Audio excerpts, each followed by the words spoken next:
Shalom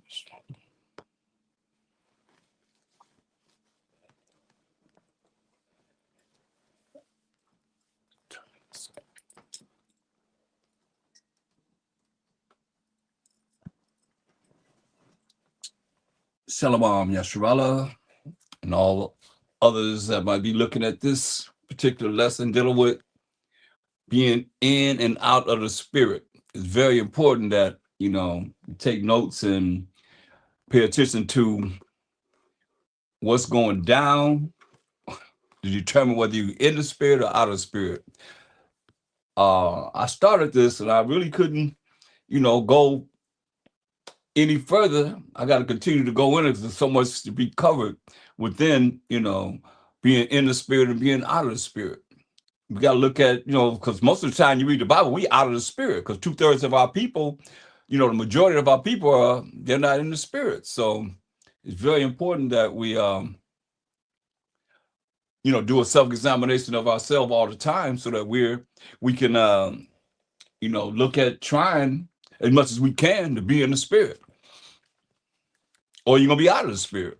And some people don't care. They don't want to hear it because a lot of times, we don't want to look at ourselves, but we got to tear ourselves apart and build ourselves back up all the time. You got to really examine ourselves, and we examine ourselves according to the scriptures. So as always, I'm gonna start with Colossians 3:17, and whatsoever you do in word or deed, do all by Shama Mashiach Yahushua. Give you thanks to the Most High Power, Abraham, Isaac, and Jacob, for everything. We thank the Most High for everything. By Shama Mashiach Yahushua, in the name of the Lord and Savior. So if everything that we do is going to be in the name of the Lord and Savior, going to the Most High power of Abraham, Isaac, and Jacob on our behalf, while we thank the Most High for everything, because He worthy to be praised for everything. He's the power. That's right. So I was looking at,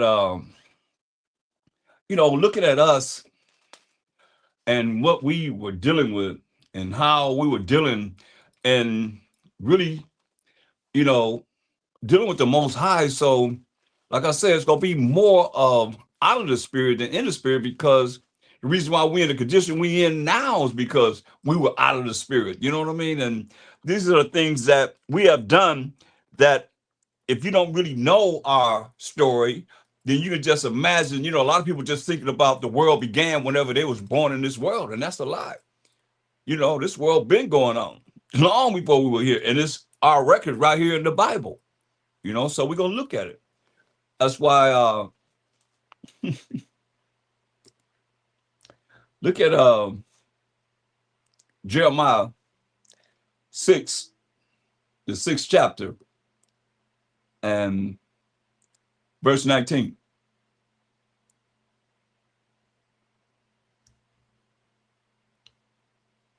Hear, O earth, behold, I will bring evil upon this people, even the fruit of their thoughts. That's why Ecclesiastes 3:24 says what? For many are deceived by their own vain or worthless opinion, and an evil suspicion has overthrown their judgment. You see, that's why I say, hear, O earth, behold, I will bring evil upon this people, even the fruit of their thoughts, because their thoughts are vain. Listen to what he's saying. Because they have not hearkened unto my words. So we wasn't taught the right way. So therefore, you can't act the right way. You can't speak the right way because you wasn't taught the right way as a people, because they have not hearkened unto my words.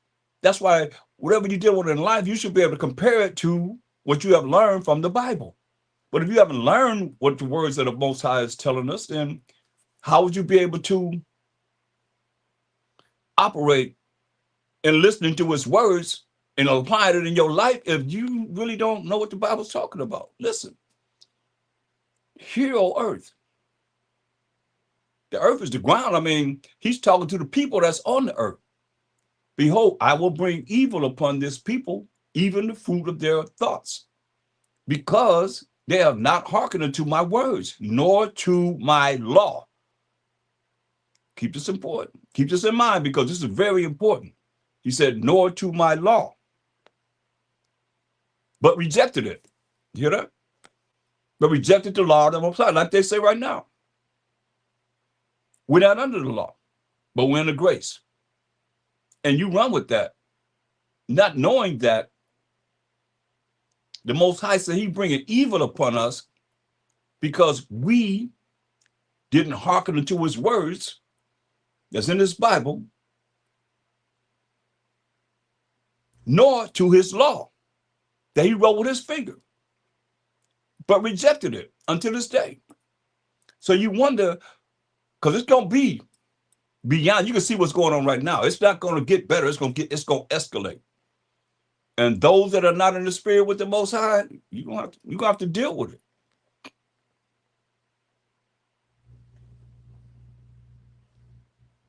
You got to deal with it.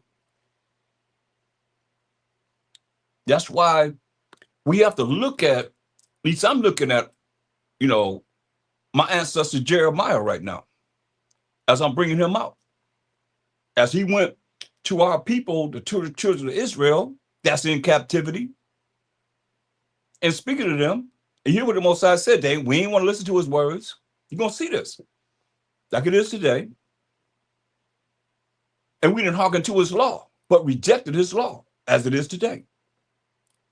It's the same thing.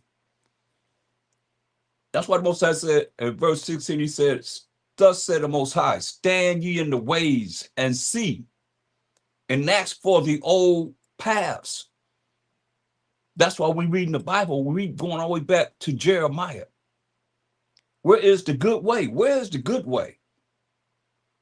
And walk therein. And we know the only thing that's good is the Most High and his laws, statute, commandments that he wrote with his finger. I must continue to reiterate that, because nobody's reiterating the fact that the Most High wrote the laws with his finger. Deuteronomy 9 and 10. Enough of us not. Especially you that dealing with any religion. You're not dealing with, that's why we're in the condition we're in, and we're not getting out of this condition. For anyone that's in any religion that's not keeping the moral laws, civil laws, dietary laws, ceremonial laws, and learning of the sacrificial laws, you're not getting out of the condition that we are in as a nation. This ain't no individual thing. This is about a nation. Most have no respect to person. He had respect to Israel.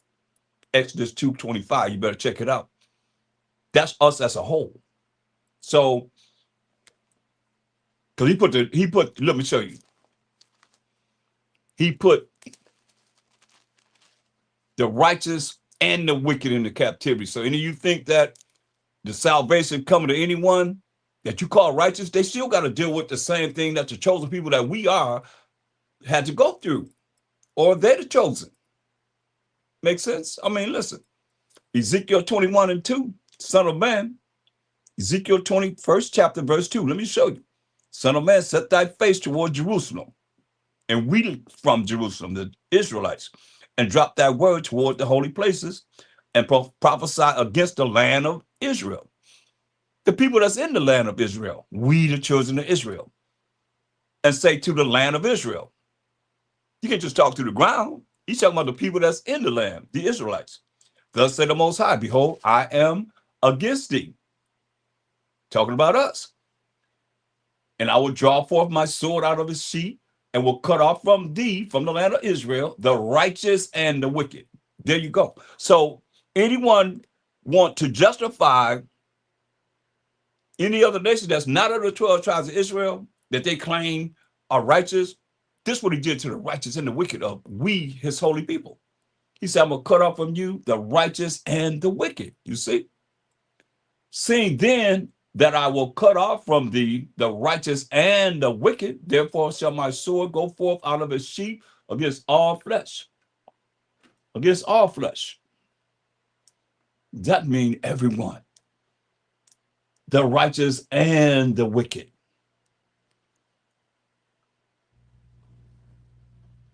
From the south to the north. From the south to the north. He said, going to cut off all flesh of us, the Israelites, the righteous and the wicked. That all flesh may know that I, the Most High, have drawn forth my sword out of his sheath. It shall not return anymore, you see? So that's why it's very important to know these scriptures and know how the Most High is just in whatever he does. Going back to Jeremiah the 6th chapter.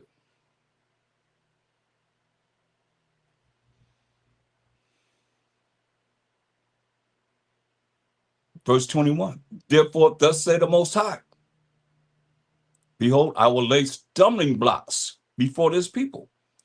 Stumbling blocks are something that's before us that you're gonna stumble over. You ain't gonna be able to go straight. That's why it says, ask for the old paths. The path you're gonna go is you're gonna stumble. That's what he said. He made us stumble. Stumbling blocks are things that's gonna get in our way, mess us up. Listen, before this people, he said, talking to us, the children of Israel, 12 tribes of Israel, and the fathers and the sons together shall fall upon them. These stumbling blocks he's gonna put in our way. The neighbor and his friend shall perish. Thus said the Most High, behold, a people coming from the north country, and a great nation shall be raised from the sides of the earth. They shall lay hold on bow and spear. They are cruel and have no mercy. Like how we came over here on the slave ships, and how they came over here before that in 1492. So a white man, the Edomites, and took over this Western hemisphere. Their voice roareth like the sea, and they ride upon horses, set in array as men for war against thee, O daughter of Zion. You see? So this is what we're looking at. But what do we do? What are we doing then and now? Jeremiah 7:4. The Most High told us, trust ye not in lying words, saying, what? The temple of the Most High. That's the Baptist church. The Catholic Church. Jehovah's Witness. The temple of the Most High. That's the Seventh-day Adventists. Apostolic.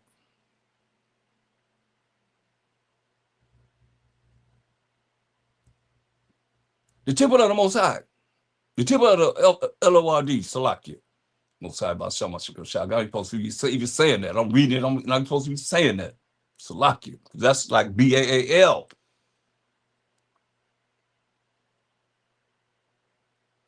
But they put it in there, so we be calling them just like I just did by mistake. Temple of the Most High, temple of the Most High, temple of the Most High are these, right? That's why I said, well, if ye thoroughly amend your ways and your doings, you know, because you can't find no religion that's keeping the moral laws, the civil laws, the dietary laws, the ceremonial laws, and learn of the sacrificial laws that the Most High gave us as a people. People looking at, hey, they try and find some way, even Israelites, I'm hearing they trying to come out of, you know, dealing with the laws that the Most High told us to do, that we can do because of the law of the spirit or the order of Melchizedek. No way that the Prince of Peace, no way that you're going to have peace and not do what the Most High say do. You listen to that. If you really pay attention, if you stay around to hear what this Bible is talking about concerning us and what we done and offended the Most High, as he said in verse 19 of Jeremiah 6th chapter, y'all better understand, he said, because they have not hearkened unto my words, nor to my law, but rejected it. Keep that in mind, because you're going to see all throughout the Bible, this is what we always have done. From the beginning, we always offended the Most High. It says in Jeremiah 7:5, for if ye thoroughly amend your ways and your doings, by coming back to the Most High, coming back to his laws, statutes, and commandments, if ye thoroughly execute judgment between a man and his neighbor. You see, we're supposed to be doing these things. But verse 8 say what? Behold, ye trust in lying words that cannot profit. I mean, think about it. You hand someone that's in any of these religions the Bible that they're supposed to believe in, and they're going to put it in their arm and start talking. Just talk. They don't really know what this Bible is talking about, because you have to be taught, point blank. Ain't nobody came on this earth to understand this Bible without being taught. Understand, overstand that. So it said, behold, you trust in lying words that cannot profit. You're going to see. As we go through this lesson, you're going to see that we always trust in lying words that cannot profit. But that's how we are, though. I mean, Most High tell us how we are. Go to Jeremiah 30:9. This is how we are. We like that.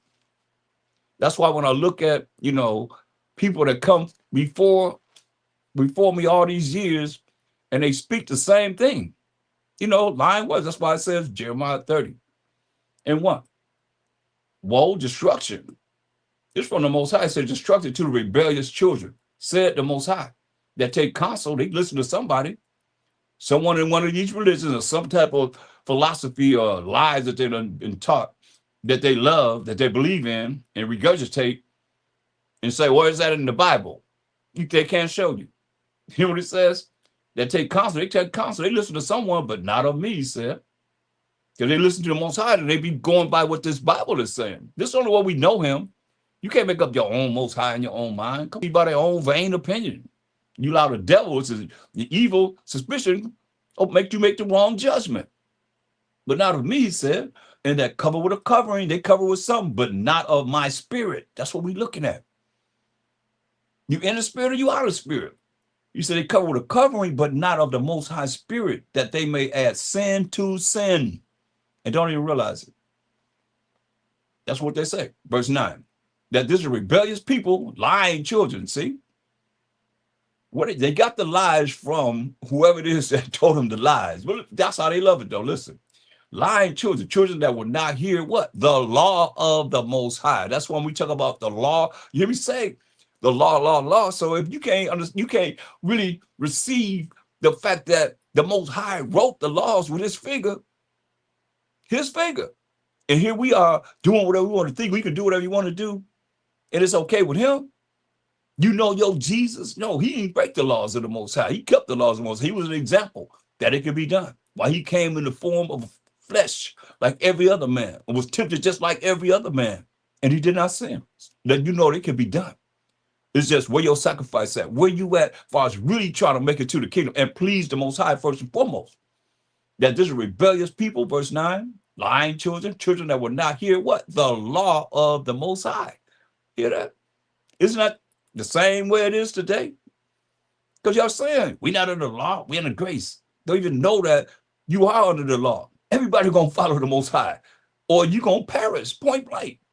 Listen, we say to the seers, which that was a name that they called the prophets before they were called prophets. See that? Don't be looking at us. Don't be looking at us. That's these you don't see me people. Don't be trying to look at me. They say to the seers, see not, and to the prophets, prophesy not unto us right things, speak unto us smooth things. They want smooth words. Prophesy deceit. See that? Prophesy lies. So you getting lies. You've been lied to, and you bring forth lies whenever I say, okay, well, show me that in the Bible. 1 Thessalonians 5:21 say what? Prove all things. They can't prove it. They just run. That's why I say, speak of the smooth things, prophesy deceits. What they tell us, get thee out of the way. Turn aside out of the path, cause the Holy One of Israel to cease from before us. And that's what's going on. When we bring forth the Most High out of this Bible and you reject him, you saying, cause the Holy One of Israel, the Most High, and the Mashiach Yahushua to cease from before us. Because you reject what it is that he has to say in these scriptures, because you don't know it. And you need to be taught. Every last one of us has to be taught, and we still being taught. Nobody knows it all. It's going to take 1,000 years for us to even learn of the Most High. Now, how you got it all? It's going to take 1,000 years, and you think you know it all? No, man. That's pride. Anybody say that, that's pride. The Most High, pride is hateful before man and the Most High. Let's go back to Jeremiah 7. And look at, because this is what we did. Verse 8, it said, behold, ye trust in lying words that cannot profit. Lying words that cannot profit. It's what we have done. I mean, it's sad because here we are.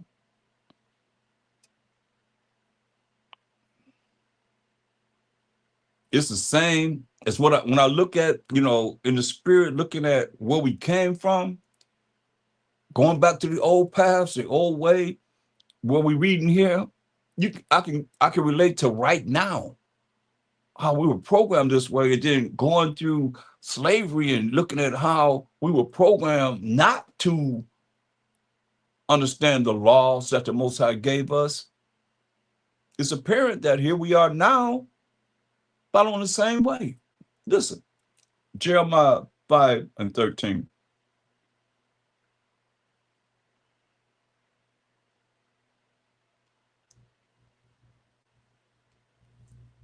And the prophets shall become wind, and the word is not in them.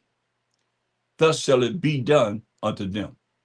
Wherefore, thus say the Most High, power of hosts, power of army of angels, speak this word, because I will make my words in thy mouth fire, and this people wood, and it shall devour them. You hear that? Don't get it twisted. That happened. It is going to happen in the future. He said he's going to make his words in Jeremiah's mouth fire. And we as the children of Israel would. And he said, it shall devour them. Lo, I will bring a nation upon you from far, O house of Israel. He wanted us. This is why I say our ancestors knew. Like we know, at least some of us know, the future prophecy of what's going to happen in this world in our time or your time. Maybe after we're gone. I don't know. But we know what's going to happen. We can, anybody want to know, we can show you what's going to happen from the past, the present, and the future. You look at the past now, and he talks about the past, the present, and the future within these prophets as they talked about things. Listen, wherefore thus said the Most High, power of hope, because ye speak this word, behold, I will make my words in thy mouth fire, and this people wood, and it shall devour them. He said, lo, I will bring a nation upon you from far, O house of Israel, said the Most High. It is a mighty nation. It is an ancient nation, a nation whose language thou knoweth not, neither understandeth what they say. You gonna tell me they ain't happened to us? Oh, your name is Toby. My name is Kunta Kinte. God, your name is Toby. You know how to speak the language they were speaking. He let you know, man. He prophesied it's going to happen to us. Didn't happen to them at this time, but it happened to us. We know our story.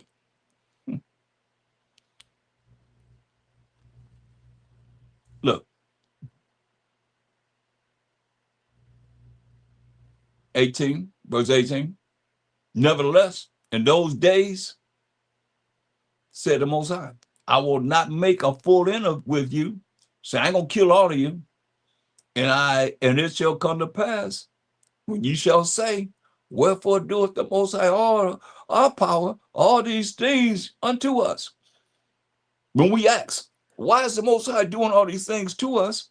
Then shall I answer them, like as ye have forsaken me and served strange gods in your land, so shall ye serve strangers in a land that is not yours. This is what we have done. Declare this in the house of Jacob, the family of the 12 tribes of Israel, and prophets in Judah. Many talk about Judah, Benjamin, and Levi, and all the other tribes that was with Judah, Benjamin, and Levi, saying what? The southern tribe, the southern tribes, hear now this, O foolish people, and without understanding, which have eyes and see not, which have ears and hear not. This is what he say, fear ye not me. So you don't fear me. It's the Most High. Said the Most High. Will ye not tremble at my presence? Or who you think you really worshiping? You what he said, fear ye not me. Said the Most High. He said, will you not tremble at my presence? Which have placed the sand for the bound of the sea by a perpetual decree, that it cannot pass it. And though the waves thereof toss themselves high as they want to go, waves go up, tidal waves be high as they want, that it cannot pass it.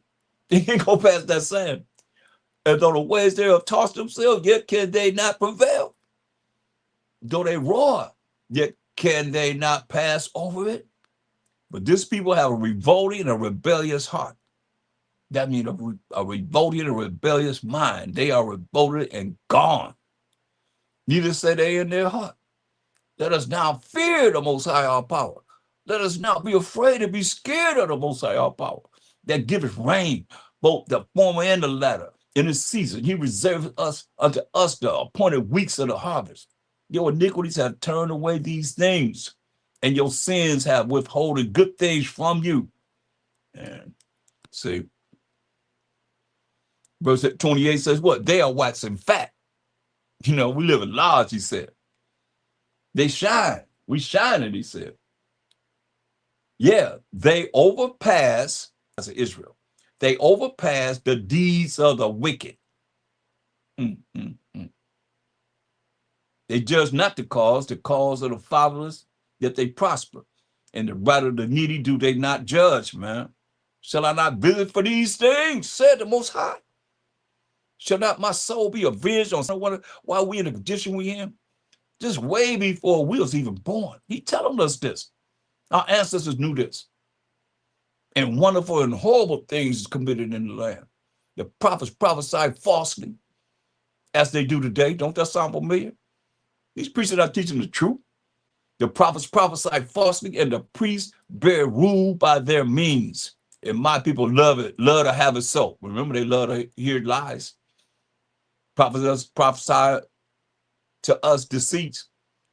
And what will you do in the end thereof? What you going to do in the end thereof?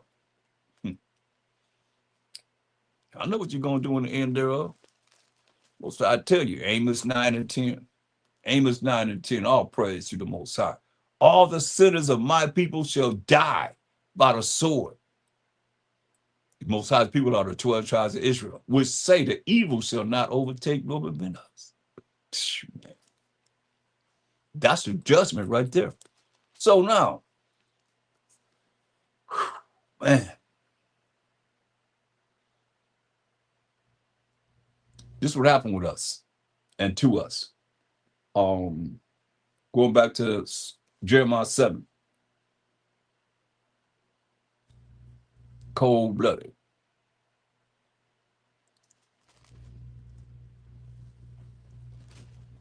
Verse 9.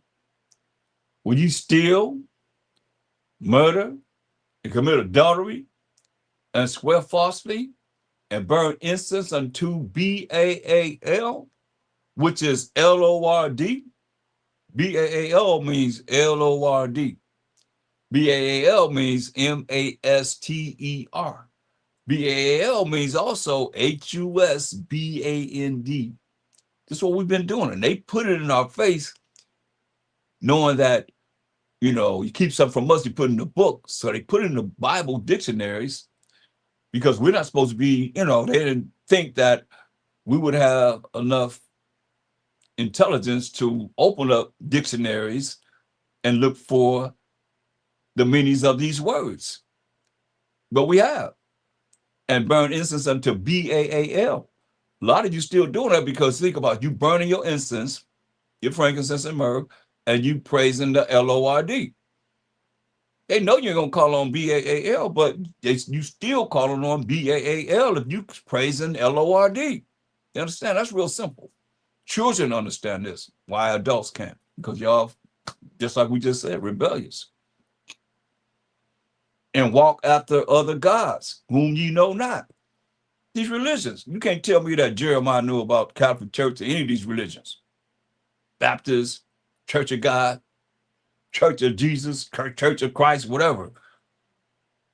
Church of God in Christ. You think he knew all about these religions? No.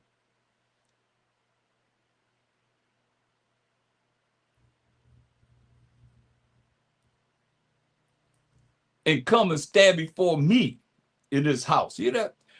And that's why people don't really fear the Most High. They don't really realize that the Most High is everywhere. And he sent his angels to be everywhere. They where you at right now. Invisible, right there with you. On the right side and the left side. And come and stand before me in this house, he said, which is called by my name, and say, we are delivered to do all these abominations. Man. It's cold, man. We were cold-blooded people, man.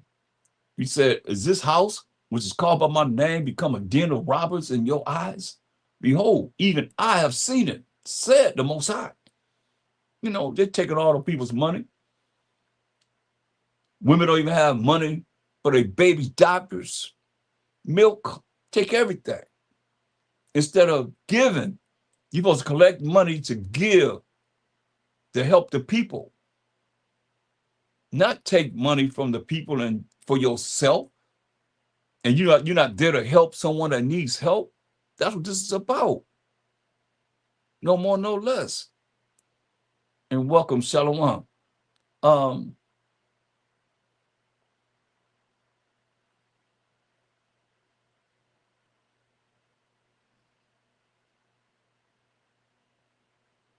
Wow, but go, he said, but verse 12, but go ye now into my place which was in Shiloh, where I set my name at the first, and see what I did to it for the wickedness of my people Israel.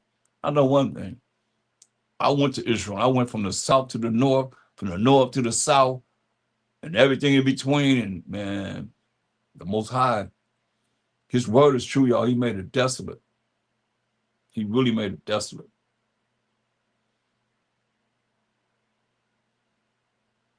He say, and see what I did to it for the wickedness of my people Israel. That's another one I can use for my people Israel.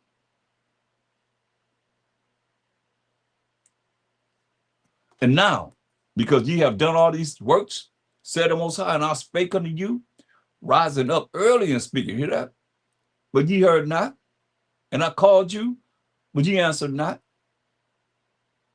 Therefore will I do unto this house, who live in a house, this family, we the Israelites, which is called by my name, Yah, Shah, wherein ye trust, and unto the place which I gave to you, to your fathers, as I have done to Shiloh, and I will cast you out of my sight, as I have cast out all your brethren, even the whole seed of Ephraim. You hear that? That's the north. He talking about the whole seed of Ephraim. He talking about all the northern tribes. Besides,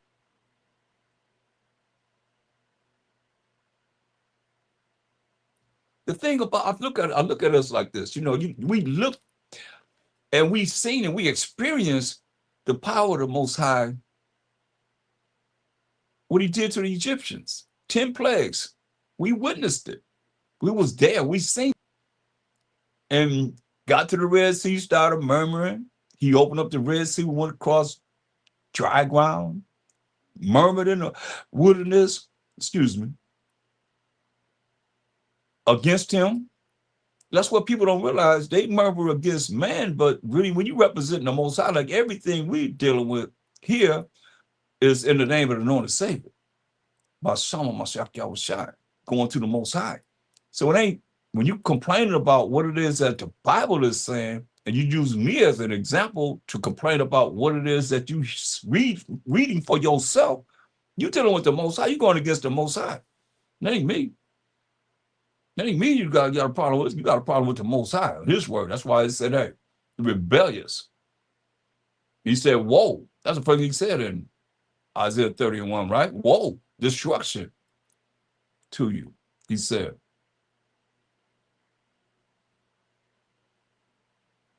It's serious. That's why I said I want to look at our people so that we can really look at and get an idea of who we are and where we came from. And, you know, I have a lot of different precepts that we're going to go through. I just want to go through this right here because it's setting the stage up for where I want to start. And then you can see that we kind of like flow into the same patterns over and over and over again throughout our captivities. You know, here we in the Babylonian captivity. You're going to see. Verse 13, and now, because ye have done all these works, said the Most High, and I spake unto you, rising up early and speaking, but ye heard not.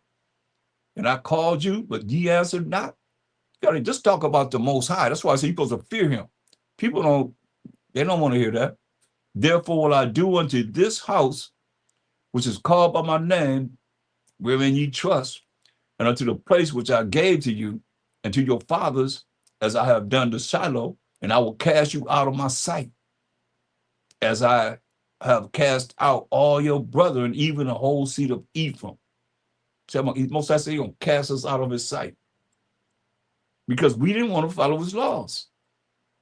So how you think you're not going to follow his laws and you going to his kingdom? Till Mashiach side going to save you. Think about that. Therefore, pray not thou. Listen, because a lot of y'all think this is everything. What did Most High say? Therefore, pray not thou for this people. Hear what he said? You ever heard that before? When he said, hey, he said, therefore, pray not thou for this people. You hear that? Need to lift up a cry, no prayer for them. Because that's the only time the Most High had pity on us, when we were humbly crying to the Most High for our condition. Repentant. You know what he said? Pray not for this people. I don't want to hear nothing that you got to say, Jeremiah, praying to this people. Jeremiah was lamentation. He was crying. He was a crying prophet.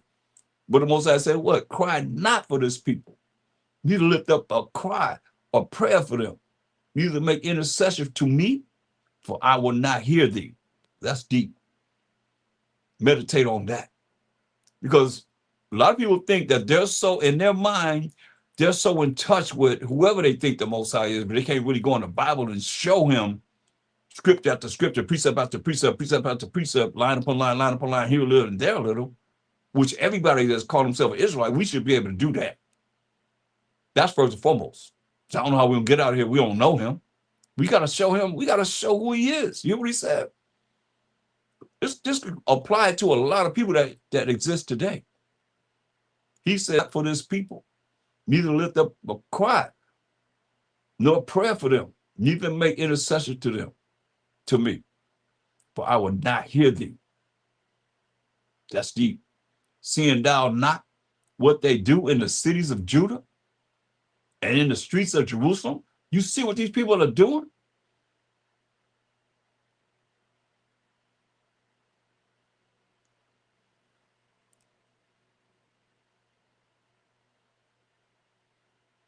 You say, the children gather wood, and the fathers kindle the fire, and the women knit their dough to make cakes to who? To the Queen of Heaven.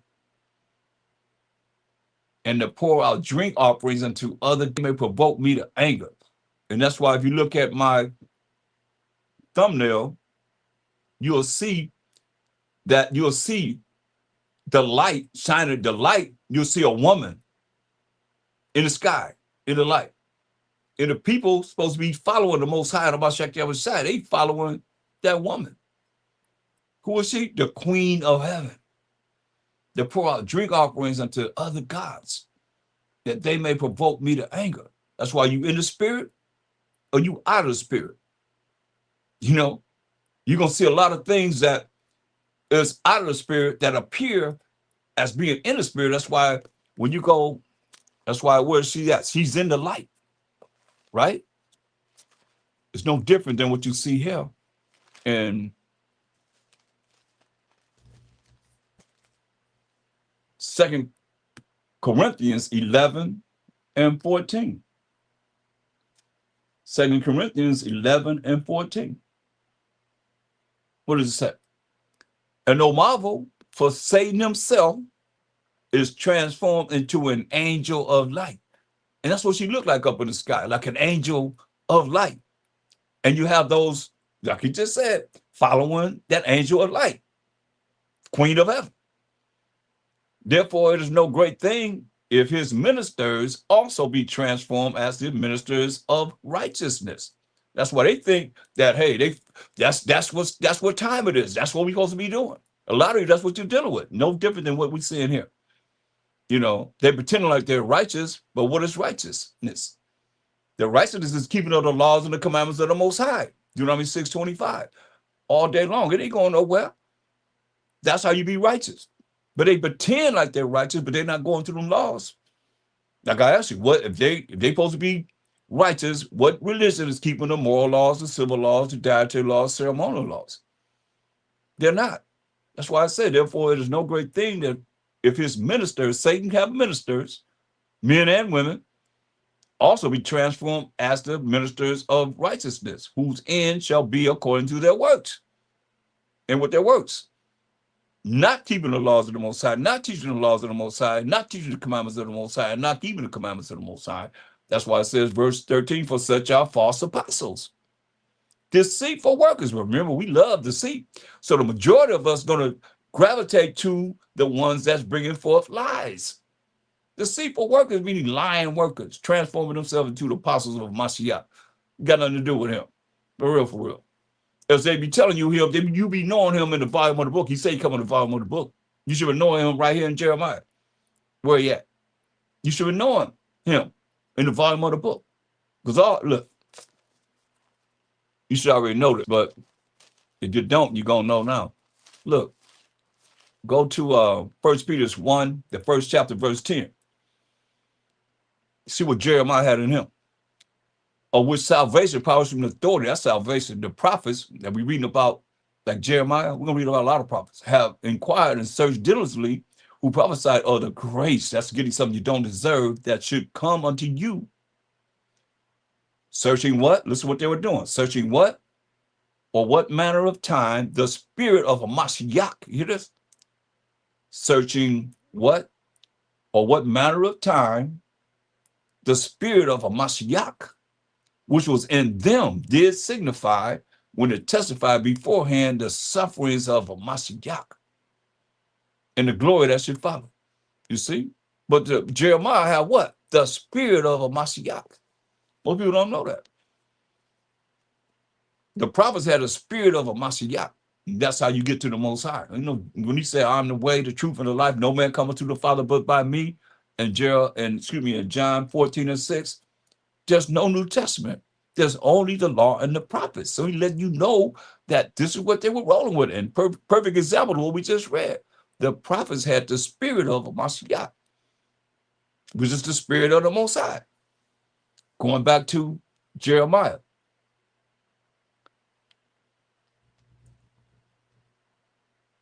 Wow. 7 and 18. The children gathered wood, and the fathers kindled a fire, and the women knit their dough to make cakes to the queen of heaven, and to pour out drink offerings unto other gods. These other religions, that they may provoke me to anger. Do they provoke me to anger? Said the Most High. Do they not provoke themselves to the confusion of their own faces, not knowing what time it is, don't know what's going on? Confusion of faces, we don't know who we are. I think I have over 127 different identities asking our people, what's your race? That's confusion of faces for real, for real. Wouldn't you say? That's confusion of faces. Look at verse 25. It says, since the day that your fathers came forth out of the land of Egypt unto this day, I have even sent unto you all my servants, the prophets, daily rising up early and sending them. Yet they hearken not unto me, nor incline their ear, but harden their neck. They did worse than their fathers, you know. That's why you're looking at, when you look at all this, and I'm going over this, it's like why you have to become numb to how our people are and how those that won't hear, family members, friends, associates, those that you meet, strangers, why they won't hear, because this is our people. He said, therefore thou shalt speak all these words unto them, like I'm speaking all the words I'm going to speak in this lesson. It's going to be a marathon. But they will not hearken to thee. So they ain't going to listen to you. Thou shalt also call unto them, but they will not answer thee. But thou shalt say unto them, this is a nation that obeyeth not the voice of the Most High their power, nor receiveth correction. It says what? Truth is perished and is cut off from their mouth. What's your truth? We know that, class. Psalms 119, 142. Thy righteousness is an everlasting righteousness, and thy law is the truth. The Most High's law is the truth. So now, he said, This is a nation that obeyeth not the voice of the Most High, their power, nor receiveth correction. We don't receive correction. Can't tell us nothing. You're all sensitive. You tell them, you try and make men, women the best they could be. They can't accept correction. They get all up in their feelings, especially now getting worse and worse and worse as generations come in. How are you going to be able to deal with the time that's coming on this earth, and you're going to have to listen to someone or you're going to die, point blank. Ain't nobody got no time to explain this and that. Why? Well, you're over there by yourself. You're going to die. You get in the way, as it is written. Because it say, but they, you hear what he said? We talk about the Most High. He the one that healed. He the one that, he the wound he healed, he killed, he make alive. But thou shalt say unto them, this is a nation that obeyeth not the voice of the Most High, their power, nor receiveth correction. Truth is perished. The law and the commandments of the Most High is perished and is cut off from their mouth. The way you tell Jeremiah, like a lot of y'all, you looking at, you go to the law and you look at that law and what it says at that time, and that's what you believe in. So get some understanding on this. He said, cut off thine hair. Cut your hair off. Thought you can't cut your hair off, bald. He said, cut your hair off. Cut off thine hair, O Jerusalem, and cast it away. And take up a lamentation on high places. Cry for the condition of our people and for being wicked, man. In our ways, compassing the ways of the wicked. That's why I say, cut off thine hair, O Jerusalem, and cast it away. And take up a lamentation on high places. For the Most High have rejected and forsaken the generation of his wrath, man. For the children of Judah have done evil in my sight, said the Most High. They have set their abominations in the house, which is called by my name, to pollute it. And it's what we done. And until this day, we're still doing the same thing. That's why you look at Wisdom of Solomon. That's where it all began. Was Solomon 14 and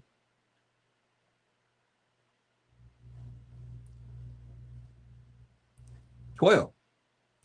It says, for the devising of idols was the beginning of spiritual fornication, and the invention of them, the corruption of life, So, I mean, when you look at the things that's been invented, these different religions have been invented, it's the devising of idols.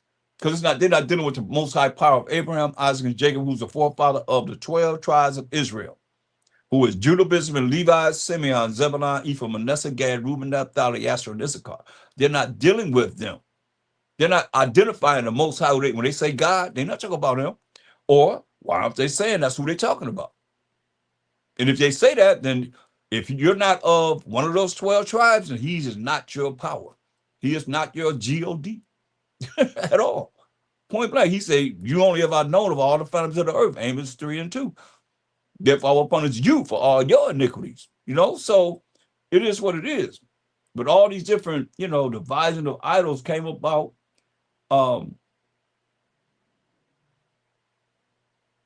in the beginning, all the way back to Satan and Eve and Adam. For real, for real. Verse 27, for the worshiping of idols, not to be named in the beginning, is the beginning, the cause, and the end of all evil, you see. And this is what we're looking at, because in the beginning, everybody obeyed. Everybody was obedient. But then when Satan offered Adam and Eve this power and lied to him, saying you would not surely die, hey, evil was brought upon the earth. Look, let's continue. Look at go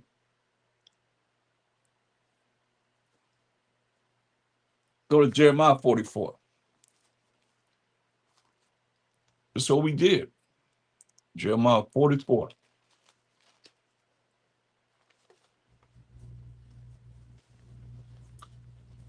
Jeremiah 44.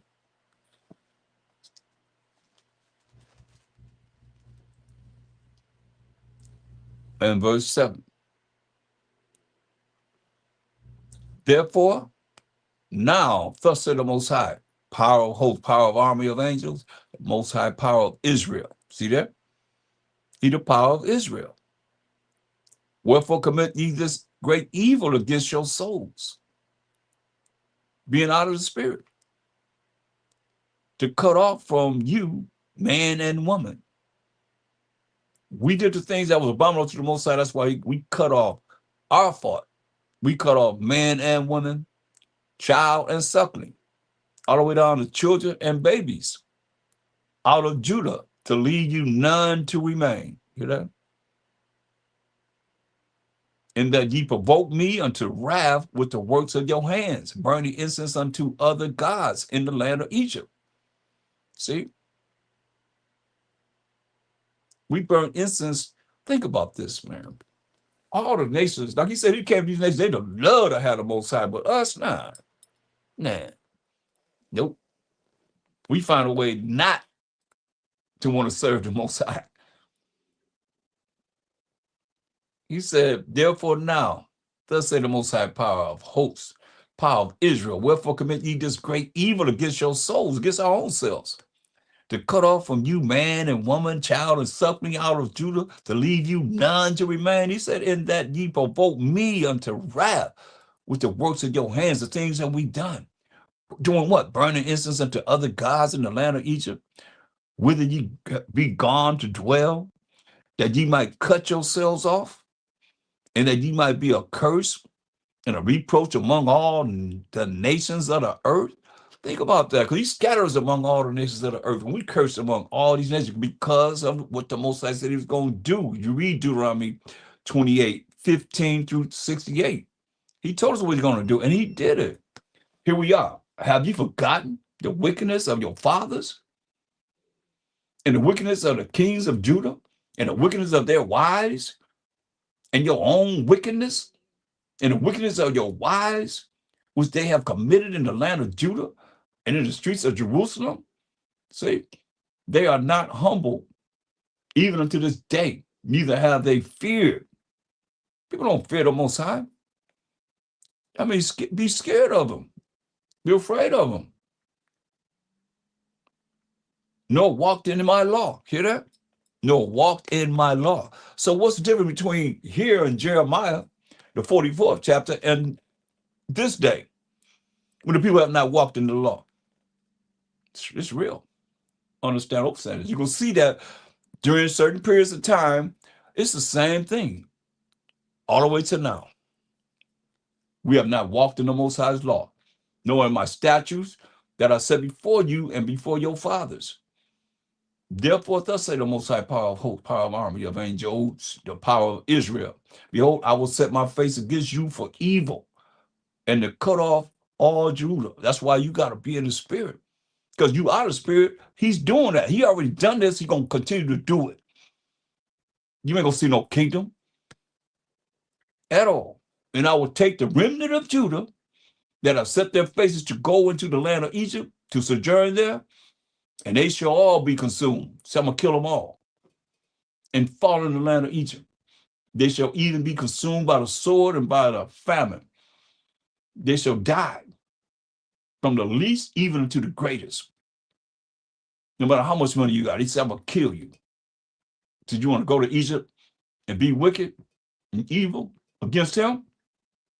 From the least even to the greatest, no matter how much money you got, all the way down to the poorest, by the sword and by the famine.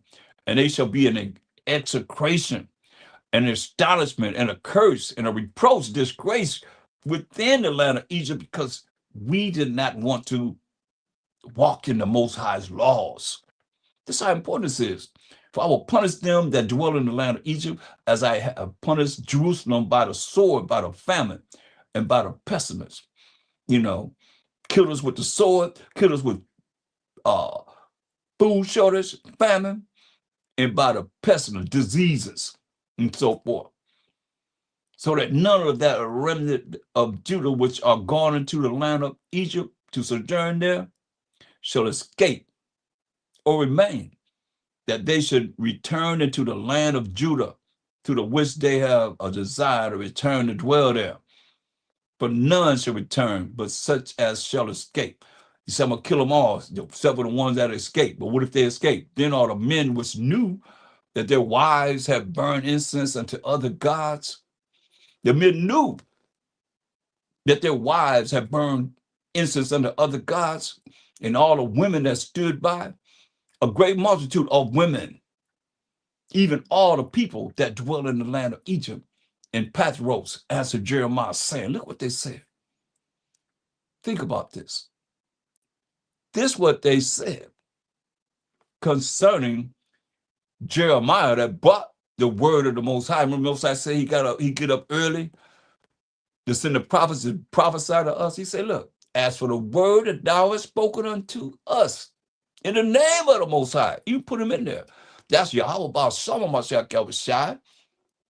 We will not hearken unto thee. We ain't gonna listen to you. The word that you bring to us through the Most High, in the name of the Lord and Savior, we will not hearken unto thee. We ain't listening to you. That's what I'm saying. You see, they saying they're not gonna listen to the Most High. And the Most High said, don't even bring these people in front of me to pray. Don't pray for these people. Listen to what he's saying. And that's some of you. That's really not in the spirit with the Most High. You don't know him, and he don't know you. But understand, you better learn about him. I'll tell you that. You better praise him too. This is what it says. As for the word that thou hast spoken unto us in the name of the Most High. You hear that? We will not hearken unto thee. So who they say they ain't gonna listen to? The Most High. But we will certainly do whatsoever thing going forth out of our own mouth. We're gonna talk the talk, and we're gonna do whatever comes out of our big mouth. These are women that burn incense unto the Queen of Heaven. You see this? We're gonna burn incense to the Queen of Heaven and pour out drink offerings unto her. I mean, that's why I look at it. It's hurtful because when you look at, they call the Most High Mother Nature. They call him El Nino, La Nina. Little boy, little girl. Global warming, that's the Most High. Hurricane, by their names, that's the Most High. You know, fires by this name or whatever name, that's the Most High. That's what I say. But we will certainly do, verse 17, whatsoever thing goeth forth out of our own mouth, to burn incense unto the Queen of Heaven, and to pour out drink offerings unto her, as we have done. We and our fathers, our kings and our princes, in the cities of Judah and in the streets of Jerusalem. For then, check this out. They said they're going to burn incense to the Queen of Heaven, right? And pour out drink offerings to her, right? This is what it says. For then had we plenty of victuals and were well and saw no evil. Keep that in mind. That's very important right here. So I'm going to show you, we in the Babylonian Empire right here. Let's go to the Greek Empire. That's in First Maccabees. Remember they said, hey, when we did all this to the Queen of Heaven, well, they say, but then had we plenty of victuals and were well and saw no evil, right? Let's go to First Maccabees, the first chapter. This is the Greek Empire. And let's start at verse 10. Because it tell you in verse 9, evils were multiplied in the earth when they came into power. So verse 10 says what? First Maccabees 1 and 10. And it came out of them a wicked fruit, not of us, but of the Greeks. Alexander set up his 4 generals. This one of them, Antiochus, surnamed Epiphanes, son of Antiochus the king, who had been in hostage at Rome. And he reigned in the 137th year of the kingdom of the Greeks. So this is the Greek Empire that took down the Persian and Mede Empire, okay? Antiochus Epiphanes the fourth. It says, in those days, this pertaining to us, we the Israelites. In those days went there out of Israel wicked men who persuaded many, saying, let us go and make a covenant, a contract, agreement with the heathen that are round about us. For since we departed from them, we have had much sorrow. You hear that? Now, what did she say? Or what did the women say in Jeremiah 44 and verse 17? But we will say, verse 16 just said, as for the word that thou hast spoken unto us in the name of the Most High, because that's what they're dealing with. Because Mashiach said, no man come to me, come to the Father, but by me. In John 14:6. And there is no New Testament. He's given an understanding of how they were rolling right here. That's why you see Jeremiah had a spirit of a Mashiach. We read that in 1 Peter 1:11, right? But we will certainly do whatsoever thing goeth forth out of our own mouth, and burn incense unto the Queen of Heaven, and pour out drink offerings unto her, as we have done, we and our fathers, our kings, and our princes in the cities of Judah, in the streets of Jerusalem. For then had we plenty of victuals, and were all well, and saw no evil, right? So look what it says. First Maccabees 1:10 and 11. In the Greek Empire. So we leaving the Babylonian Empire to the Greek Empire. In those days went there out of Israel, we the Israelites, that's under the Greeks, wicked men, wicked Israelites, who persuaded many, saying, let us go and make a covenant agreement, contract with the heathen that are round about us. For since we departed from them, we have had much sorrow. Sound familiar? Same thing. So this device pleased them well. Then certain of the people were so froward herein that they went to the king, this wicked king Antiochus Epiphanes the fourth, who gave them license to do after the ordinances of the heathen. That's why you call, they were, when you look up Hellenists, this is what they became. And when you go into the Zondervan Compact Bible Dictionary, Hellenists is Jews who made Greek their tongue, which means their language, and with it often adopted Greek ideas and practices. See? And this is what you see happening right here, without a shadow of a doubt.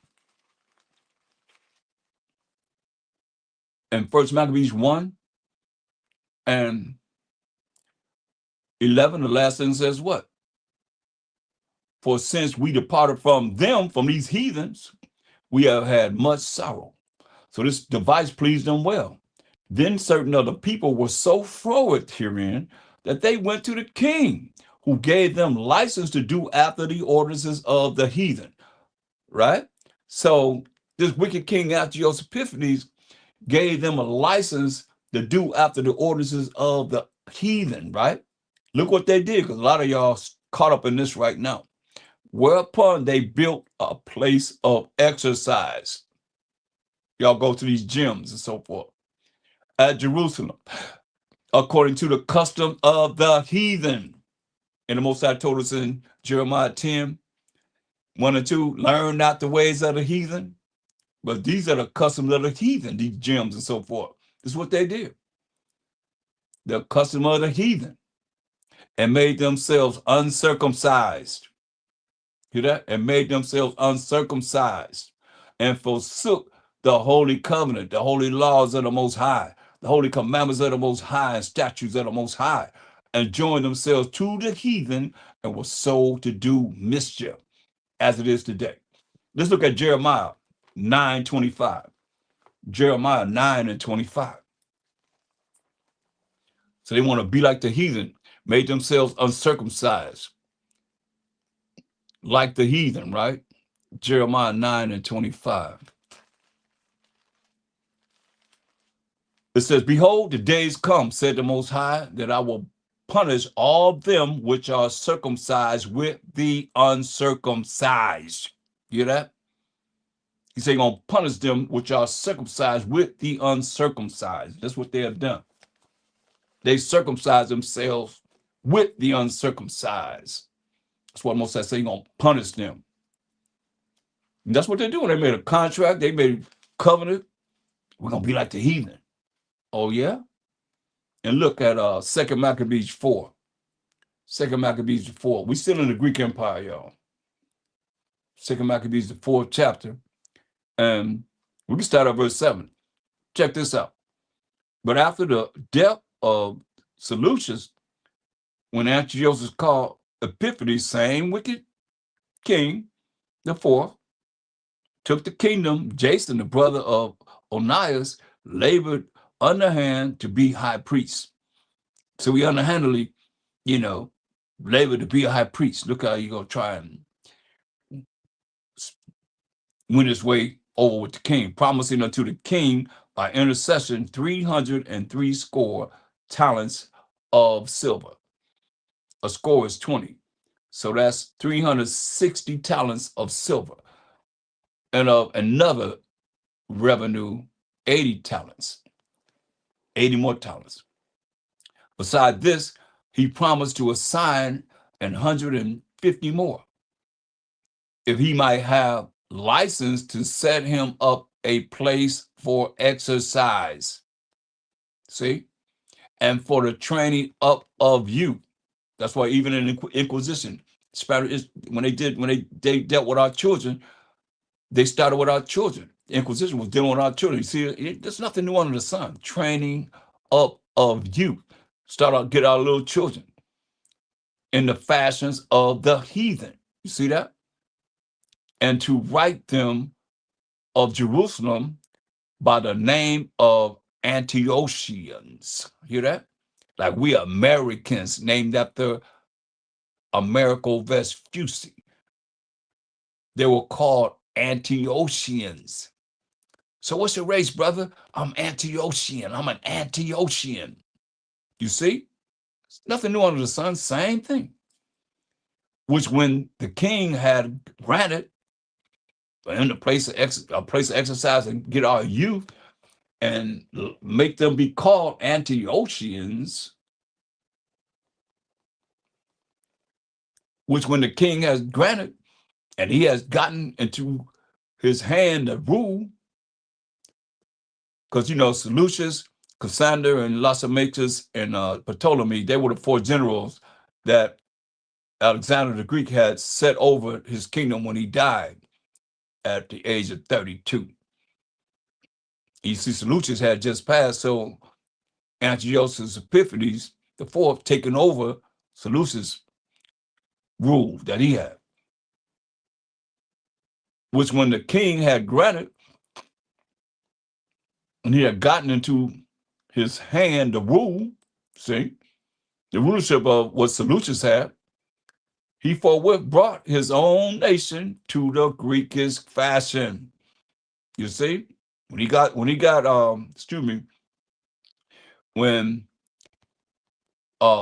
this wicked Israelite got the rule, remember he's doing all this to what?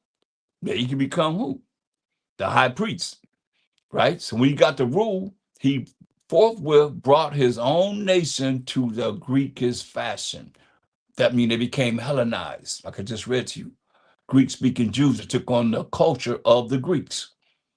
And the royal privileges granted of special favor to the Jews by the means of John, the father of Hieronymus, who went ambassador to Rome for amity and aid, he took away, and putting down the governments which were according to the law. So he took down our governments which were according to the law that the Most High wrote with his finger. Sound familiar? Like they said, we ain't under the law now. Start way back in the Greek Empire.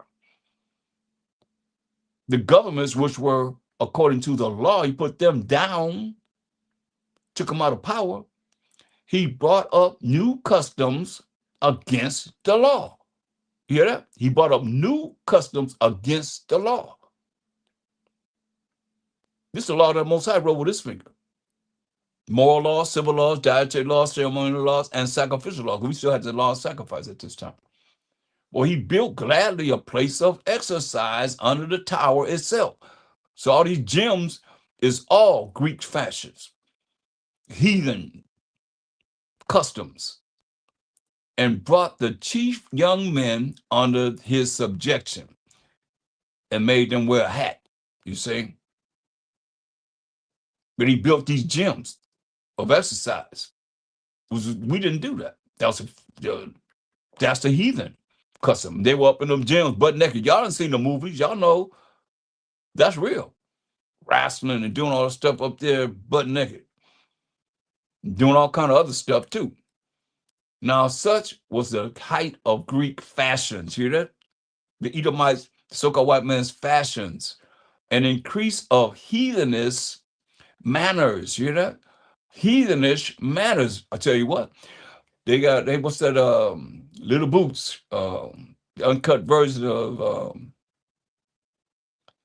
I can't think of it now, but I know his name was Little Boots. And it's about the Roman Empire. I'll tell you about the Roman Empire, what they were dealing with. So they brought in the heathenish manners through the exceeding profaneness of Jason, that unrighteous wretch, and no high priest. You know, he paid his way, put all that money to be high priest. But we took on the heathenish manners, right? Verse 14, listen to this. For the priests had no courage to serve anymore at the altar. I mean, we didn't destroy the law of the Most High, but despising the temple and neglecting the sacrifices, hasten to be partakers of the unlawful allowance in the place of exercise after the game of discus called them forth. Like they have discus that they had that little round thing, they spin around and they throw it like that right here. In the Greek Empire, the same thing they do in the Olympics. This is what it says. Here's the Olympics right here. Not setting, you're going to see it's right here.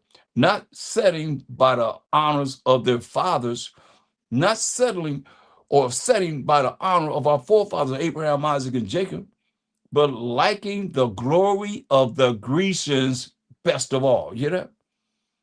We as the people like, just in the Greek Empire, we like the glory of the Grecians best of all, as it is today. By reason whereof sore calamity came upon them. You hear that? Sore calamity came upon them. But they had them to be their enemies and avengers, whose custom they followed so earnestly. You hear that? They turn against them. They want to follow the heathen.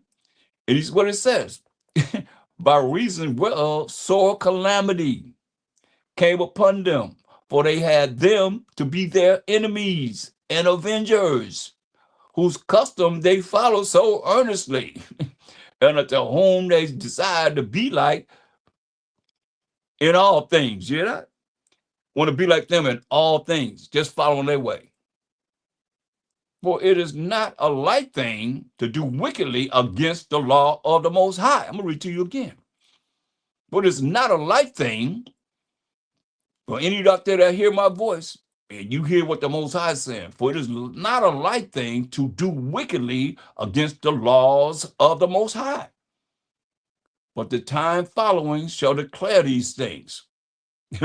In the time following our time, that all you out there that's in these religions that don't want to follow the moral laws, the civil laws, the dietary laws, the ceremonial laws of the Most High, it's not a light thing to do wickedly against the laws of the Most High. You better understand this and understand this. For it is not a light thing to do wickedly against the laws of the Most High. But the time following shall declare these things. That's what we're dealing with.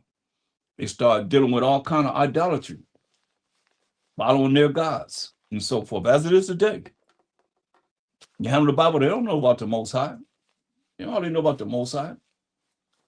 That's why this is very important. Isaiah 5:20. Isaiah 5:20. Isaiah 5:20.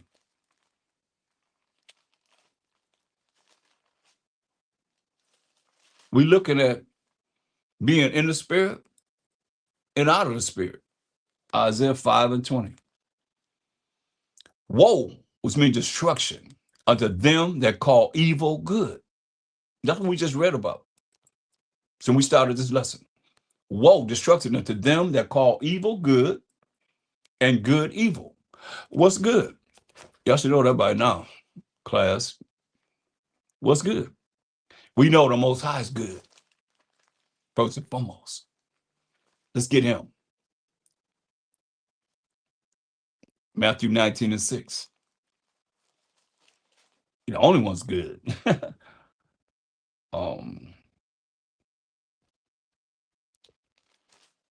No, that's not it.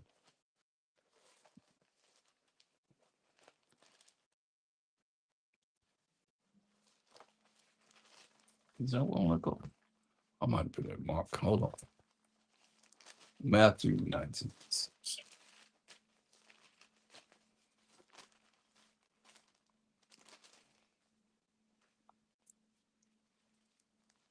That ain't it.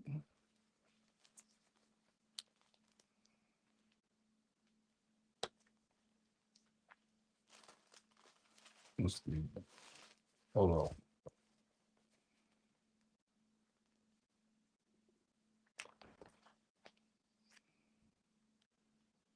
Well, I know the law is good. Go to Romans. It'll come to me. Romans 7:12. And I'll get it. Romans 7:12. Uh-oh. Wherefore the law is holy. You see that? The law is holy, and the commandment holy and just and good. See that? The law is holy, commandment holy, and just and good. You see that? So that's what's good. The Most High is good, and the commandments of the Most High is good. So now when you look at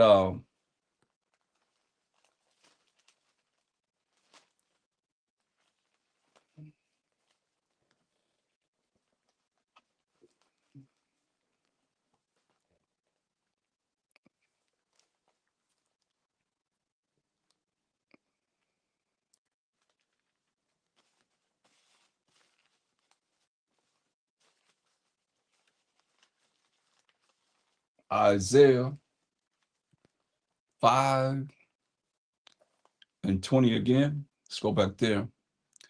Isaiah 5:20.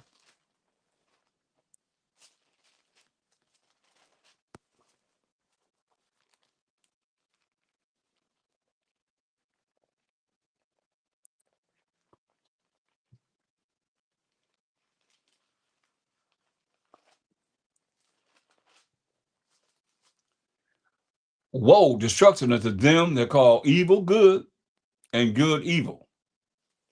You say, woe to you that call evil good and good evil. It's pretty serious.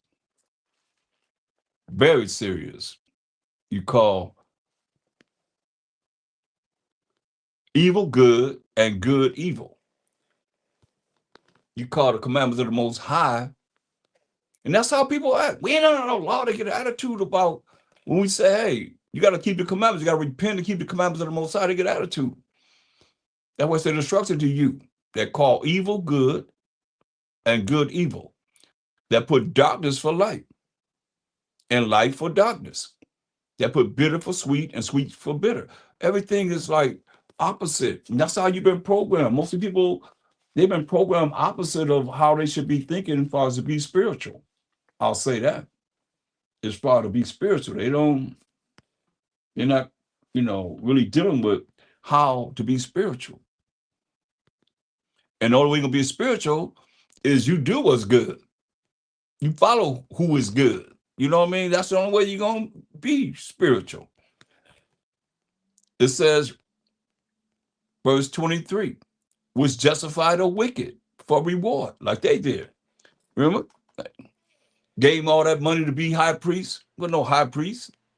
A lot of them just paying money, man. They just who select the ones that are supposed to represent the Most High in this world today. The Pope, he was ordained by the Most High. He said he's the next thing after the Most High. Pretty much canceled out on my side. Matter of fact, he called himself Father, don't it? Think about it. Which justify the wicked for reward. Justify the wicked for to get the money, just like you just seen what Jason did. Gave him that money to be high priest. And a lot of these preachers, man, they teach for hire and take away the righteousness of the righteous from him. You know, think about like brothers and sisters. Okay, where they at? That was dealing with learning this truth, what this Bible really talking about, and going backwards to these religions. Because you're not learning nothing that's in no religion. Come on, you mean they're gonna break down this what you're hearing from what we bringing out as the Israelites? No. Was justify the wicked for reward and take away the righteousness of the righteous from him. You trying to do what's right? I mean, how many times I've heard people say, well, what about this scripture? What is this talking about? Well, why do we don't have to keep the laws? Didn't the Most High write the laws? Oh, that's something you don't need to be concerned about. You know, that's beyond your grade level, your intellect. You know what I mean? You're supposed to be talking about that because they don't know. They just follow a curriculum from what they learned from their cemetery school when in their dead it came out deader.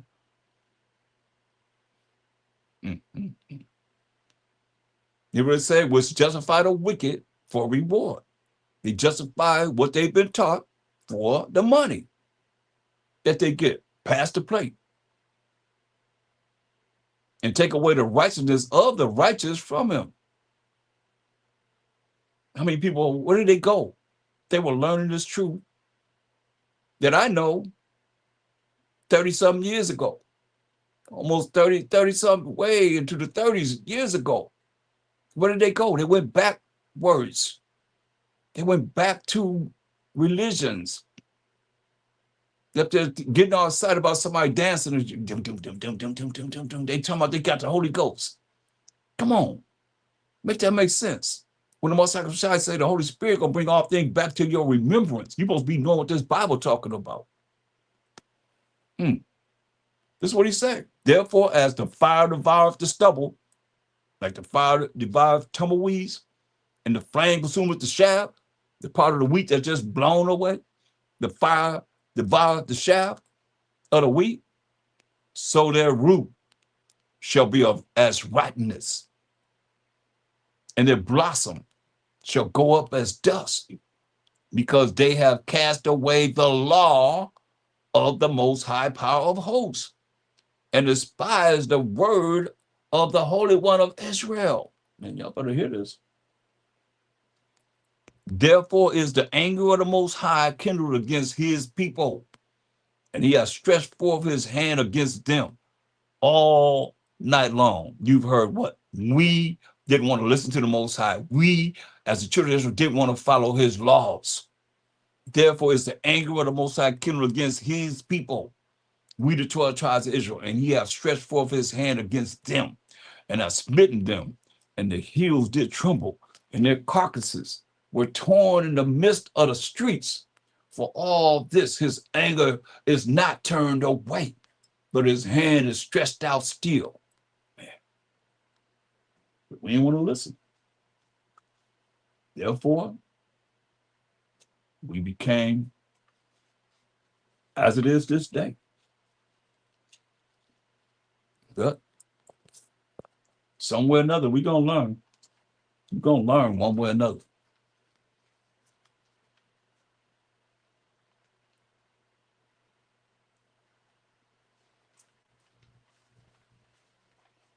Look at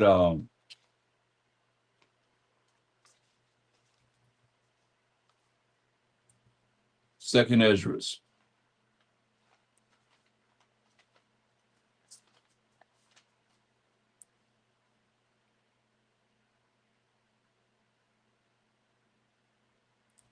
Second Ezra,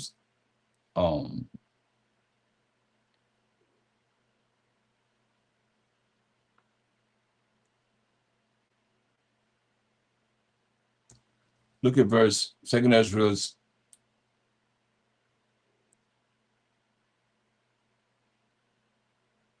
Let's start at verse 17. It said, and it came to pass that when thou leddest his seed, our forefather Jacob, whose name was sent to Israel, out of Egypt, thou brought them up to the Mount Sinai. We, the 12 tribes of Israel, was 13 with Dan at that time. Brought us to the Mount Sinai. And bowing the heavens, thou set fast the earth, moveth the whole world, and made it the depths to tremble, and troubleth the men of that age. They were scared. You don't believe me? Let me show you. Let me show you. Go to Exodus, the 20th chapter. Exodus, the 20th chapter, and verse 18. Now, he gave us the 10 commandments, right? What we just read about in the Apocrypha that they say not canon, not legit. Let's see if he didn't make us tremble. Let's see. Exodus 20 and 18. And all the people saw the thunderings and the lightnings and the noise of the trumpet and the mountain smoking like a volcano. And when the people saw it, they removed and stood afar off. When they saw it, they ran away from the mountain. And they said unto Moses, speak thou with us, and we will hear. But let not the Most High speak with us, lest we die. See? They didn't want to hear the Most High speak, because he speaks, his voice is in thunder. He said, hey, what they say? And they said unto Moses, verse 19, speak thou with us, and we will hear. But let not the Most High speak with us, lest we die. And Moses said unto the people, fear not. You mean it wasn't scared? That fear means don't be afraid, right? But when it comes to fear the Most High, y'all think it don't mean to be afraid and be scared of him. You see, we were scared. Like we're going to read it, say it made the people tremble. Moses said unto the people, fear not. Don't be afraid, for the Most High has come to prove you, and that his fear, and that is fear, and that is fear, and that the fact that you're going to be afraid and scared of the Most High may be upon your faces, that you sin not. See? And the people stood afar off. They stood away from that mountain, and Moses drew near unto thick darkness where the Most High was. See? But what we do, going back to the Apocrypha, in 2 Ezra 3 and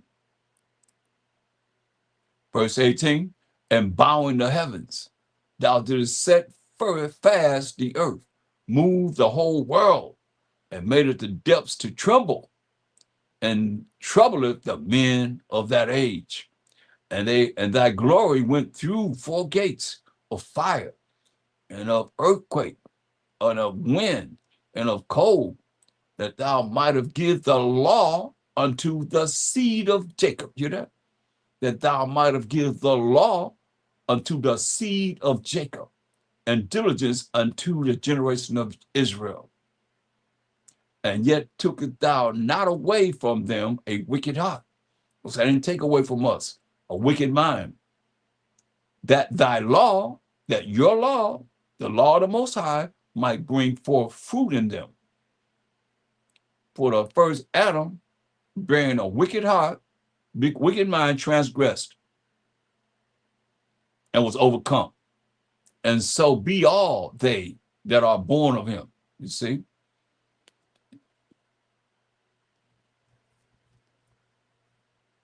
For the first Adam, bearing a wicked heart, transgressed the law of the Most High and was overcome, kicked out the garden.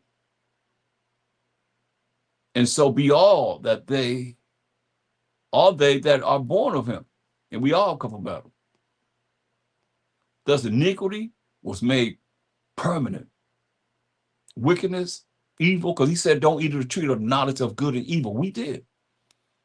So iniquity was made permanent to this day. And the law also in the heart of the people with the malignity of the root, so that the good departed away, and the evil abode still. That's what we went through, and still going through it, because we refuse to follow the way of the Most High. Psalm 78:1. His laws.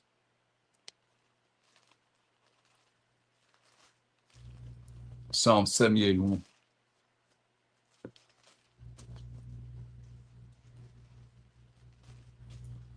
Give ear, O my people, who are the 12 tribes of Israel, to my law. Need to be any clear? Say, give ear, Shemai, O my people, he said,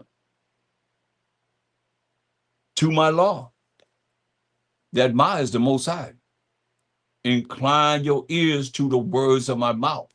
So I will open my mouth in a parable, a riddle. I will utter dark sayings of old, which we have heard and known. Remember, it says, so seek out the paths of the old ways, which we have heard and learned, and our fathers have told us. We will not hide them from their children, showing to the generation to come the praises of the Most High. Well, I say all praise to the Most High. Y'all better learn to praise the Most High. Tell the children to praise the Most High, showing to them, the children, the generation to come, the praises of the Most High and his strength and his wonderful works that he have done. You see, we established a testimony in Jacob and appointed a law in Israel, which he commanded our fathers that they should make them known to their children, that the generation to come might know them, even the children which should be born, who should arise and declare them to their children. Why? That they might set their hope, all their faith in the Most High, and not forget the works of the Most High, but keep his commandments, because the Most High wrote those laws with his finger. It might not be as their fathers, a stubborn and rebellious generation, as we went through earlier in Isaiah the 30th chapter.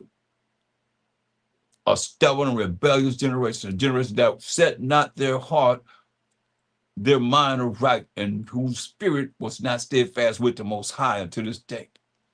Verse 10 said they kept not the covenant, the contract, the agreement, the laws, such commandments of the Most High, and refused to walk in his law. Over and over again. Ain't nothing changed. The same people are doing the same things, man.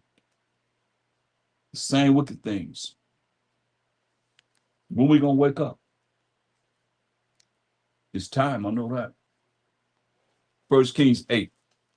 1 Kings, the 8th chapter. And look at verse 47.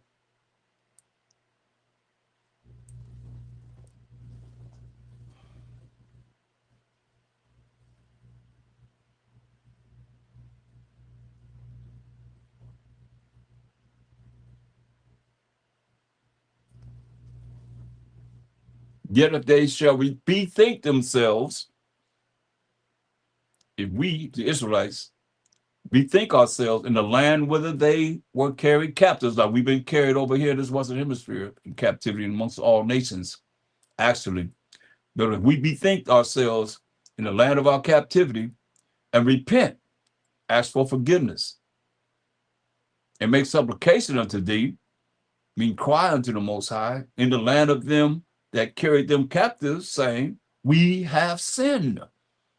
We have to acknowledge the fact that we have sinned before the Most High and have done perversely. We have committed wickedness. And so return unto thee with all their heart. You got to stop doing the things that you've done that's sinful. Only way you're going to do that is to learn the laws of the Most High. Moral laws, civil laws, dietary laws, ceremonial laws. Read from Genesis to Deuteronomy and learn those laws. Or go on my YouTube page, going over the laws. That's a good start. Or going over the 613 laws. That's a title. You can start going over the laws. But we got to repent and cry unto the Most High and let the Most High know that we have sinned and have done perversely. We have committed wickedness. And so return unto thee, to the Most High, with all their heart, with all their soul, in the land of their enemies, which led them away captive, and pray unto thee toward their land. Here in the Western Hemisphere, we pray to the east. It's depending on what land we are scattered in, as the Israelites. Well, you got to pray toward Jerusalem. Pray unto thee toward their land, which thou gavest unto their fathers, the city which thou hast chosen, and the house which I have built for thy name. Then hear thou their prayer and their supplication, our humility, our crying to the Most High in heaven, thy dwelling place, and maintain their cause. And forgive thy people that have sinned against thee, and all their transgression wherein they have transgressed against thee, and give them compassion before them who carried them captive, that they may have compassion on them. This is what we want. You know, Most High said, when you please the Most High, he make even your enemies be at peace with you. For they be thy people, and thine inheritance, O Most High, which thou brought forth out of Egypt, from the midst of the furnace of iron, bondage, captivity, slavery, and bondage, that thine eyes may be open unto the supplication of thy servant. You keep saying it over and over again. We got to have humility and cry unto the Most High. A lot of you prideful. You think because you learn a few precepts that you there. You ain't there. You can't tell me what number you are at 144,000. You there. Because a lot of you put yourself, I was there a long time ago. I was humble. Looking at what I see now, it's better to bring whatever. You tell me you're going to be prideful before the Most High, thinking that you there. We ain't nowhere where we ought to be. We still in captivity. That's why you're talking about here, we being in our captivity. We do this with the Most High here from his heavenly place that he dwells. But they be thy people, verse 51, and thine inheritance, which thou brought forth out of Egypt, from the midst of the furnace of iron, hard bondage, that thine eyes may be opened unto the supplication of thy servant, and unto the supplication of thy people Israel, to hearken, to listen unto them in all that they call for unto thee.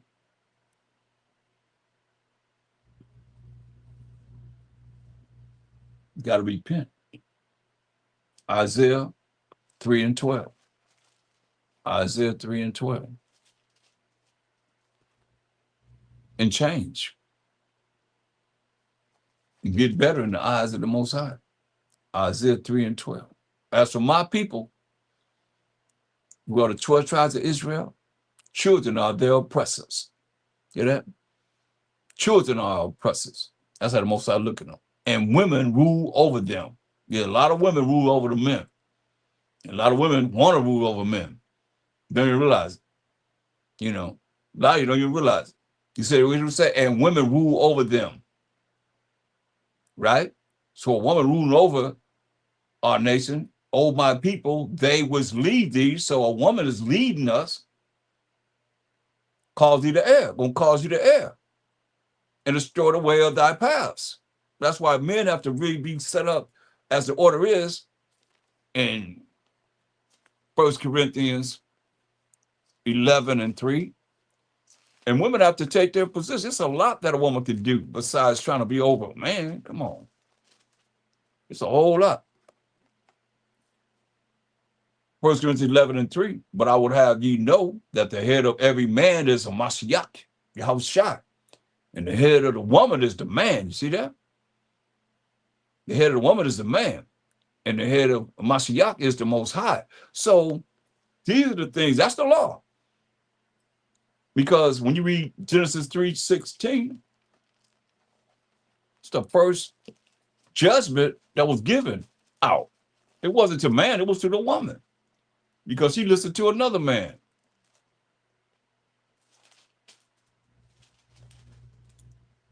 Genesis 3:16.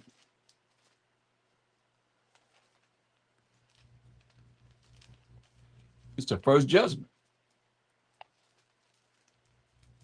Genesis 3:16. This is judgment. Unto the woman he said, I will greatly multiply thy sorrow and thy conception. In sorrow thou shalt bring forth children, and thy desire shall be to thy king, or thy man. I don't like to use that word because that's Baal. Let me show it to you. I know I've said it a couple of times. Let me show you just in case there's people in here that don't know. You will know. See? This Baal right here.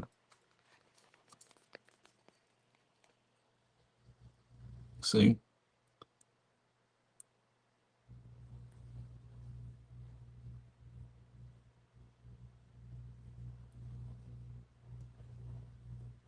So, and that's their God, their idol. They have everybody calling on them, saying it. Why? We're not going to do. So, look what it said. Going back to, so he told Eve, her desire shall be to her husband, to her. I'm getting ready to say it. I didn't say it all the way. It's a lot to the side about so much to her king or her groom.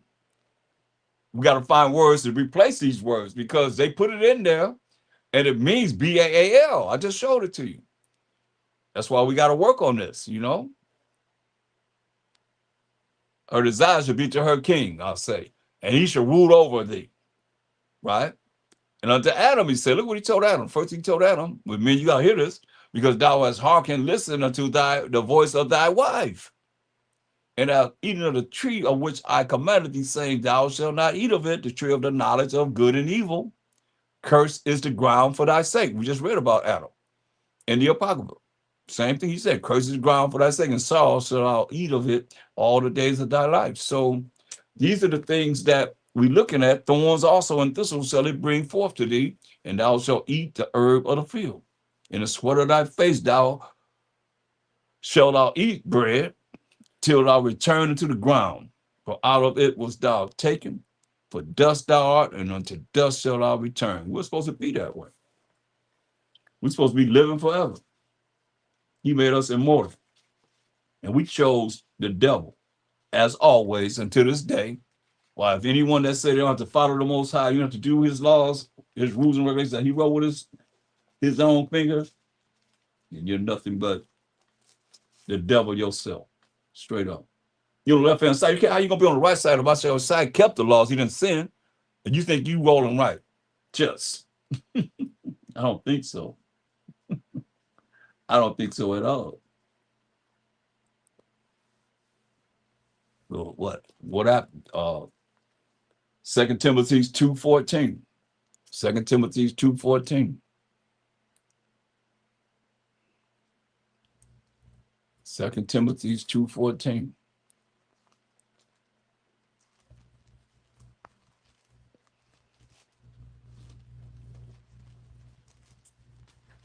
Second Timothy 2:14. 1 Timothy 2:14. I don't think I want that.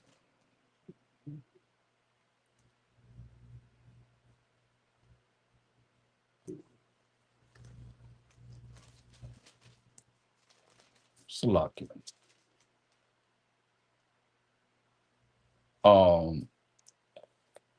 1 Timothy 2, and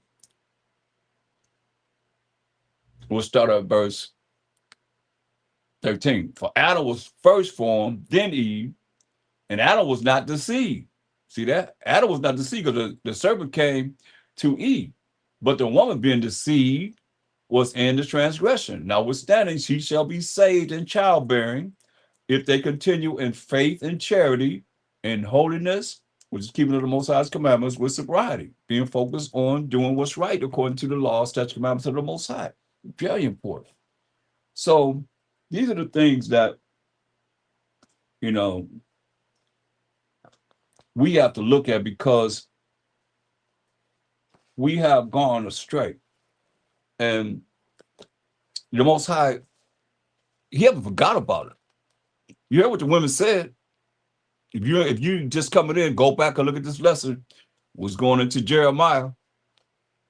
Women say, we ain't listening to what you had to say, Jeremiah, coming in the name of the Most High. We don't want to hear that. We're going to do whatever comes out of our mouth. That's why it's a price to pay. Going back to Isaiah. Go back to Isaiah 3 and 12.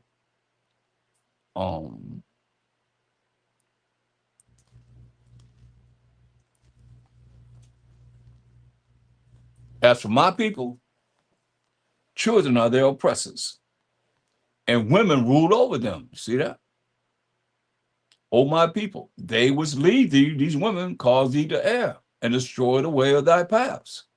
See? So these are the things that we have to look at to change.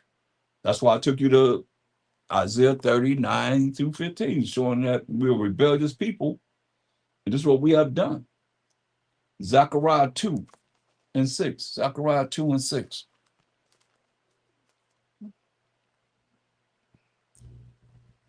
See, the world that we're in now have elevated women to a degree that they really, pretty much want to be like a man. They want to do the things that a man does. You ain't gonna be able to do the things that a man does. In the eyes of the Most High. Zechariah 2 and 6. For we got to get back into the order. Ho, ho, come forth and flee from the land of the north, said the Most High. For I have spread you abroad as the four winds of the heaven, said the Most High. Deliver thyself, O Zion, that dwelleth with the daughter of Babylon. See? Who is the daughter of Babylon? We got to deliver ourselves, O Zion. Who is Zion, first and foremost? All praise to the Most High. When you turn the page, you go right there, Isaiah 51:16. Who is Zion? And I have put my words in thy mouth, and have covered thee in the shadow of mine hand, that I may plant the heavens and lay the foundations of the earth, and say unto Zion, thou art my people. See that? So Zion are the children of Israel. We got to define my people, because I've been saying, I don't like to say something and can't prove it, because you've heard it over and over again in this lesson. Let's go to Matthew 2 and 6. Matthew 2 and 6. This defines my people. And thou, Bethlehem, in the land of Judah, art not the least among the princes of Judah, for out of thee shall come a governor that shall rule my people Israel. See that? My people Israel. There it is right there. Yeah. So going back to Zechariah 2 and 7. It says, deliver yourself, O Zion, O 12 tribes of Israel, which is Zion, my people Zion, that dwelleth with the daughter of Babylon. See, we dwell with the daughter of Babylon. How do we prove who this daughter of Babylon is? We got to go to Psalms 137. All praise to the Most High. You turn these pages, you go right there. You got to give praise to the Most High. About some of us check the other side. Isaiah 37 and 7. Wow. It said, remember, O Most High, the children of Edom. So we're looking for who is the daughter of Babylon. We got to deliver ourselves from the daughter of Babylon. It says, remember, O Most High, the children of Edom in the day of Jerusalem, who said, raise it, even to the foundation thereof. So we went to the Babylonian Empire. When they took us in captivity, slavery, and bondage under King Nebuchadnezzar, this is what they did. They said, David, remember, he said, hey, he prophesied what they're going to do, because they ain't do it while he was in as king, or King Solomon either. We had 80 years of peace, really 120, because Saul had 40 years, David had 40 years, and King Solomon had 40 years, all kings. Look, this is what they did. We went to captivity under the Babylonians. This is what they did. First Ezra 4:45. That's why the Most High said through King David, remember, O Most High, the children of Edom in the day of Jerusalem, who said, raise it, even to the foundation thereof. What did they do? What did the so-called white man do? Who were the Edomites? What did he do? First Ezra 4:45. And it reads, thou also have vowed to build up the temple which the Edomites burned. See that? They burned down our temple when Judea was made desolate by the Chaldees, or the Ethiopians, or the Cushites, or the Babylonians. Same people, same names, representing King Nebuchadnezzar when he came and put us in captivity for 70 years for breaking the laws, statutes, commandments of the Most High. Simple as that. So now, who is this daughter of Babylon that we got to deliver ourselves from? And we just read in Zechariah 2:6 and 7. Look what it says. Remember, this is Psalms 137:7. Remember, O Most High, the children of Edom in the day of Jerusalem, who said, raise it, even to the foundation thereof, O daughter of Babylon. So who is daughter of Babylon? O children of Edom. Who are they? O daughter of Babylon, verse 8, who ought to be destroyed. Happy shall it be that rewarded thee as thou hast served us. Happy shall it be that taketh and dasheth thy little ones against the stones. That's why you're reading, going back to Zechariah 2:6 and 7. Zechariah, 2nd chapter, verse 6. Ho, come forth and feast from the land of the north. Now we in North America. Said the Most High, for I have spread you abroad as the four winds of heaven, said the Most High. Deliver thyself, deliver yourself, O Zion, O 12 tribes of Israel. It's only going to be a remnant, though, that dwelleth with the daughter of Babylon. That's us. We the ones dwell with the daughter of Babylon. And we just define the daughter of Babylon as representing who? The Edomites. From Psalms 137, 7 through 9. Look at Nahum 3 and 10. He said, verse 9 in Psalm 137, verse 9, happy shall it be that taketh and dasheth thy little ones against the stones, it says. Nahum 3 and 10.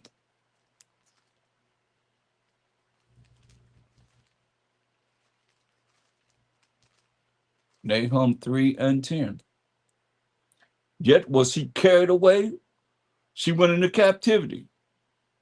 Her young children also were dashed in pieces. Her young children also were dashed in pieces. Just talking about the children of Israel. Her young children were dashed in pieces. We the children of Israel. Her young children were dashed in pieces at the top of all the streets. And they cast lots for her honorable men. And all her great men were bound in chains. So you see, they dashed our little ones to pieces. Khan, that's what it says. So now,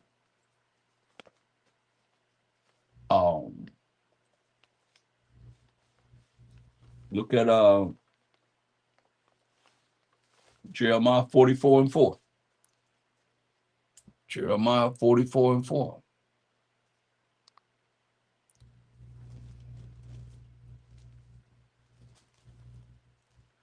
Howbeit I sent unto you all my servants, the prophets, rising early and sending them, saying, oh, do not this abominable thing that I hate. But they hearken not. You know, he woke up early, he said, he rose up early, sending the prophets, rising early, sending them, saying, oh, do not this abomination, the abominable thing that I hate, the Most High said. But they hearken not. We ain't listen.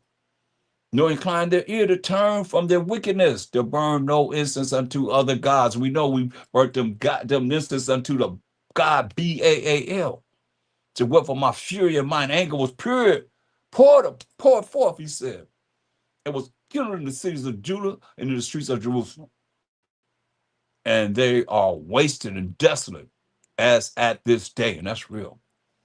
That's real, man. That will happen to us. Jeremiah 26. Jeremiah 26. Because we didn't follow the Most High's rules and regulations, his laws, statutes, commandments. That's what he did to us. That's why we still out of the spirit, and some of us in the spirit. Jeremiah 26:2. Thus said the Most High, stand in the court of the Most High's house and speak unto all the cities of Judah, which come to worship in the Most High's house. All the words that I command thee to speak unto them, diminish not a word. Don't eliminate any word, he's told them. If so be they will hearken, if so be we will listen, and turn every man from his evil way, that I may repent me of the evil. You know what he say? That he may repent himself of the evil, which I purpose to do unto them because of the evil of their doing. That's us. He planned to do evil to us because of the evil that we done against him and not do what he said do. And thou shalt say unto them, thus said the Most High, if you will not hearken to me, you don't want to listen to me, to walk in my law, again, and again, and again, and again, which we refuse to walk in the Most High's law, which I have set before you, to hearken to the words of my servants, the prophets, whom I sent unto you, both rising up early and sending them, but ye have not hearkened, then will I make this house like Shiloh, and will make this city a curse to all the nations of the earth. So the priests and the prophets and all the people heard Jeremiah speaking these words in the house of the Most High. Now it came to pass, when Jeremiah had made an end of speaking all that the Most High had commanded him to speak unto all the people, that the priests and the prophets and all the people took him, saying, thou shalt surely die. He's speaking the words of the Most High. This us, this is the children of Israel, not no other nation. The people took him and said, thou shalt surely die. Why hast thou prophesied in the name of the Most High about Shalom Mashiach Yahushua, saying, this house shall be like Shiloh, and this city shall be desolate, without an inhabitant. And all the people were gathered against Jeremiah in the house of the Most High. Man, let me show you what they did to the prophets.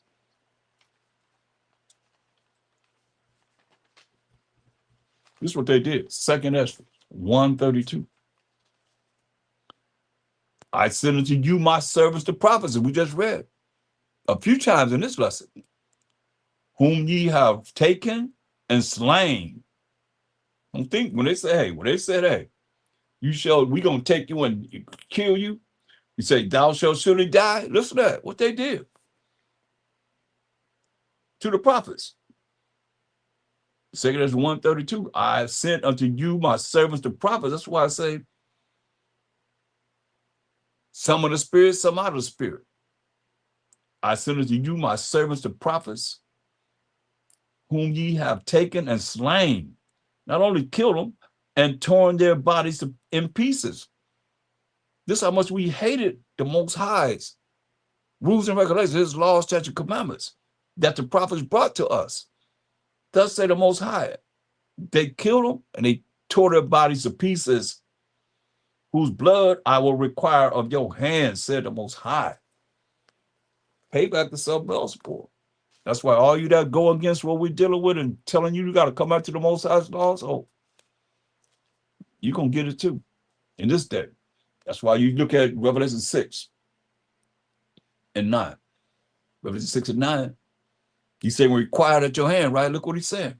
And when he had opened the fifth seal, I saw under the altar the souls of them that were slain for the word of the Most High. And we just read about. He sent his servants, the prophets, they killed them and they tore their bodies to pieces. They were killed for the word of the Most High and for the testimony which they held, which is the testimony of the Most High. And they cried with a loud voice, saying, how long, O Most High, holy and true, dost thou not judge and avenge our blood on them that dwell on the earth?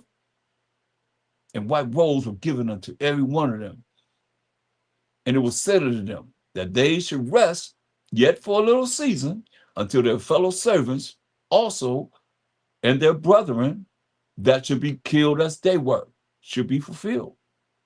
And you know, that's martyrs. And those white robes are what?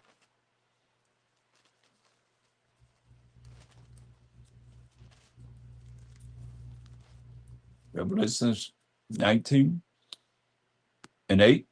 And to her was granted that she should be arrayed with fine linen, clean and white. For the fine linen is the righteousness of saints, man, those that keep the commandments of the Most High, that are saints, which are the children of Israel. When you read Psalms 148:14, it's not talking about no one else.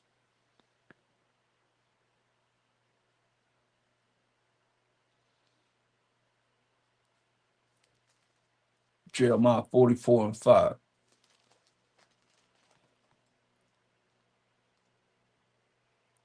Like I said, I'm dealing with those that are in and out of the spirit. You can see most of this lesson been those that have been out of the spirit. Jeremiah 44:5. But they hearken not,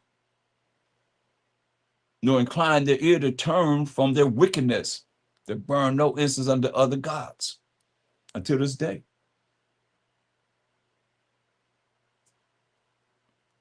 First Maccabees, going back to the Greek Empire. First chapter.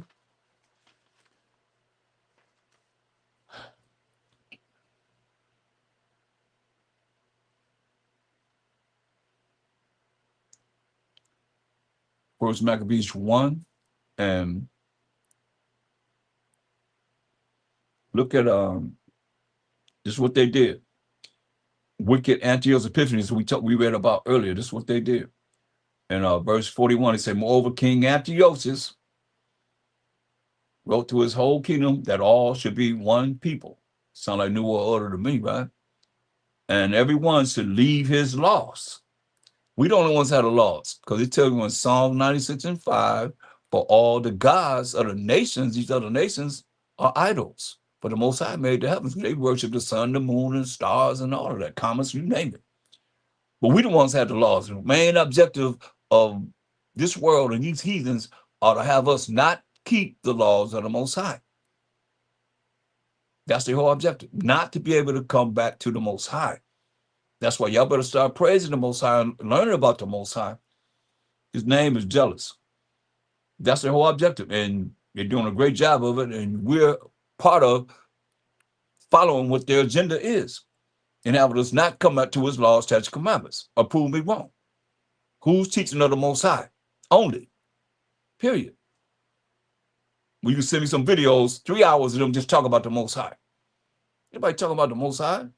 Y'all done, I gotta say it every time I talk. Every time you hear me speak anything, how y'all done just took them away and saying all praises to who?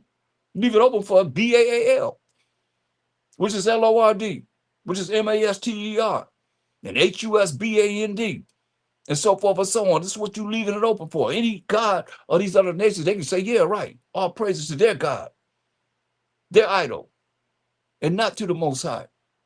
Come on, you can't say all praises to the Most High. Give me a breakdown saying I ain't got to say all praise to the Most High. Any that don't want to give him all the praises, man. That's why we're in the condition we're in right now, man. Y'all following craziness, man. I remember most I say want to kill King Ahab, Jezebel, wicked husband. Here I go again. Man, right? King, because he was king. And the Most High said, I want to kill him. He had a council in heaven. He said, I want to kill this dude, this wicked dude. And one came up and said this, these angels coming up saying this. Another one came up and said that. And one came up and said, you know what?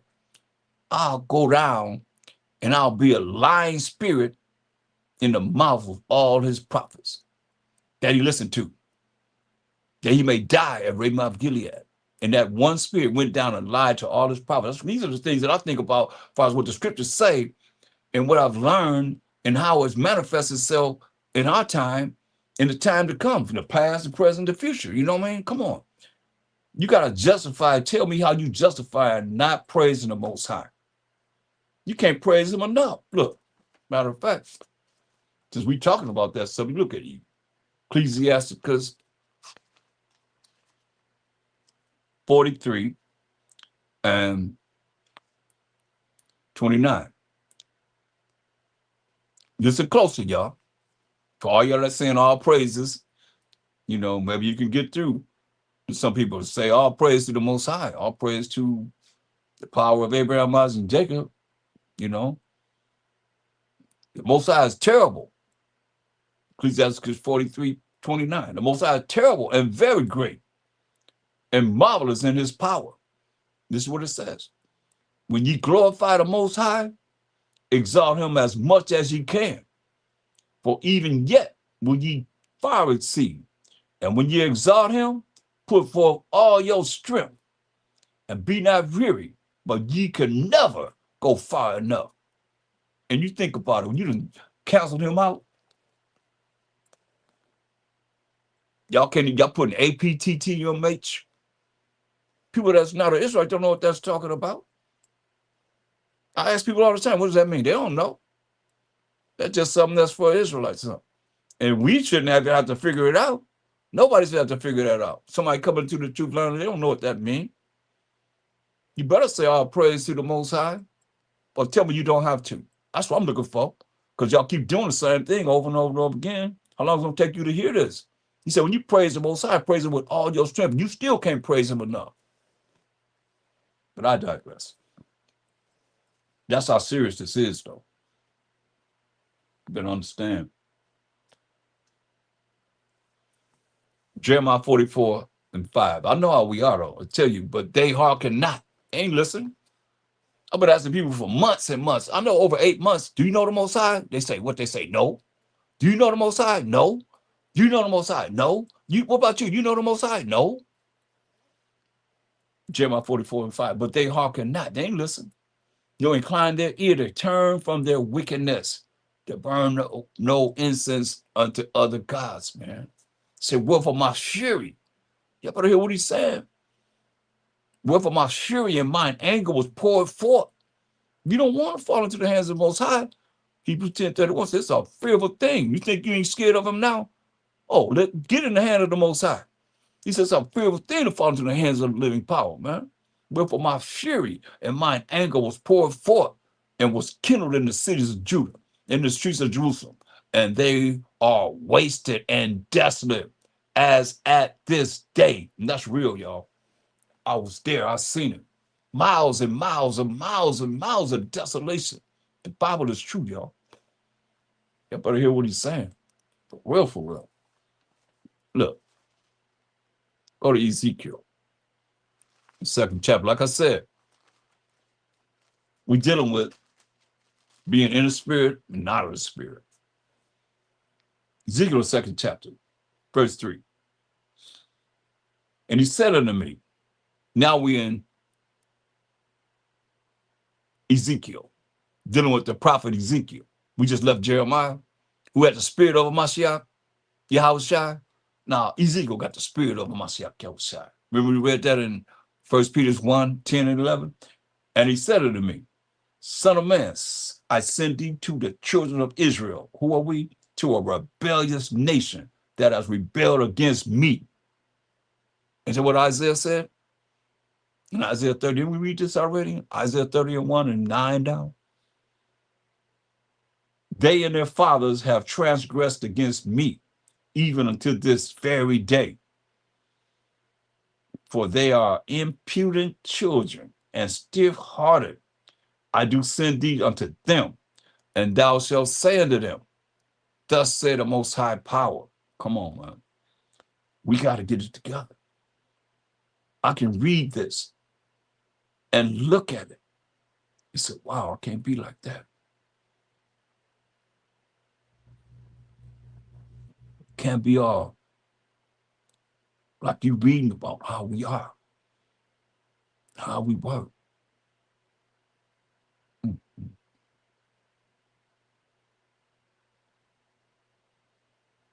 What you gonna do? You got a choice. Not to be rebellious, Make that change, man. That's what my second was talking about when he said born again. I mean, you got to change and look at what you can do to please the Most High. You want to make it? Ain't nobody making it if you ain't pleasing the Most High. Just look at this. You see, I know y'all don't like to hear the things that's not uplifting you, but this should uplift you to be able to change, to do a self-examination of yourself. Like I said, we dealing with in the spirit, out of the spirit. Most of this is about being out of the spirit. Can you handle it? But this is our people. How you gonna make it? What's your method of making it? Do a lesson on how you gonna make it. Do a lesson on how you guarantee you're gonna be in the kingdom. Everybody gonna be just like you, and we're gonna be make it to the kingdom. A lot of y'all high-minded like that. You know, you feel that, everybody feel like, they're already in the kingdom. Prove that fact. Like I say, what number are you to 144,000? What number are you to 1/3? What gate you going through? You can't say it, man. You gotta humble yourself before the Most High humble you. I'm just a messenger to warn you. I know he done dealt with me from my head to my toes. So I know I'm gonna be straight. I ain't trying to do that. When you got a quiet tool that you chasten you, less than what you're being chastened. A lot of y'all ain't been through enough pain, I guess, and suffering. Better understand, man. You say he chastened who he love, So what you think, you just gonna do whatever you want to do, have high mind and be prideful? Say he hates you.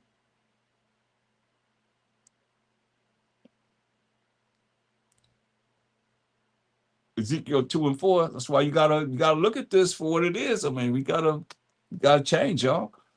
But they are impudent children, silly and stiff-hearted.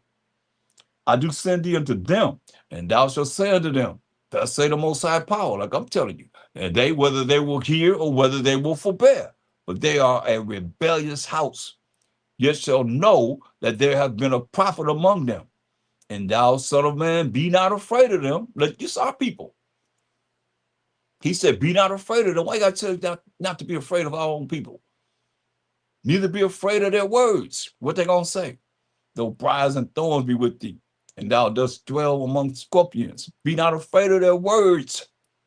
And we talking plenty stuff. It be our people that really be coming against us a lot. Nor be dismayed at their looks, looking at us all hard and crazy. Though they be a rebellious house. And thou shalt speak my words unto them. That's why I be dealing with the word of the Bible. Straight up. So you should speak my words unto them, whether they will hear or whether they will forbear, for they are most rebellious. This is what it said. That's talking about us. We the Israelites. Said we most rebellious. But thou, son of man, hear what I say unto thee. Be not thou rebellious, and you don't be rebellious like that rebellious house. Open thy mouth and eat that I give thee. Look. Look at what it says in verse Ezekiel 3 and verse 4. And he said unto me, son of man, go, get thee unto the house of Israel, which is the family of Israel, and speak with my words unto them. But thou art not sent to a people of a strange speech or of a hard language, but to the house of Israel. They understand what's being said, because the majority of people speak English. Not too many people of a strange speech, not too many people that speak a different language, or of a hard language, whose words thou cannot understand. Surely had I sent you to them. He said, surely I have sent you to these other nations that's not the Israelites. They would have hearkened unto thee. You hear that? He said, I have sent you to these other nations. They don't listen to you. But the house of Israel, we the family of Israel, will not hearken unto thee. For they will not hearken unto me. But all the house of Israel are impudent and hard-hearted. Man, say, behold, I have made thy face strong against their faces. You wonder why we have to be so hard?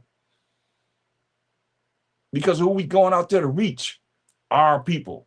Behold, he said, I have made thy face strong against their faces, and thy forehead strong against their foreheads. Meaning our minds, the way we think. As an adamant harder than flint, have I made thy forehead. Fear them not. Why you gotta tell us to fear not our people? Neither be dismayed at their looks, though they be a rebellious house, man. Wow. It's cold. That's us, though. That's us. That's who we are. Jeremiah 25:6. Jeremiah 25:6.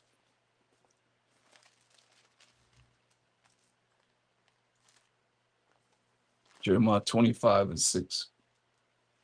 You're in the spirit or you're out of the spirit. Jeremiah 25:6.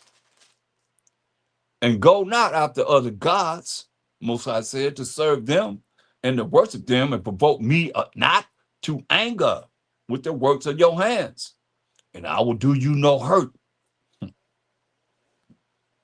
Told us don't go after other gods. That's usually for religions. They're not dealing with the laws, statutes, commandments of the Most High, are they? No. You mean to tell me these religions keeping the moral laws, the civil laws, the dietary laws, ceremonial laws?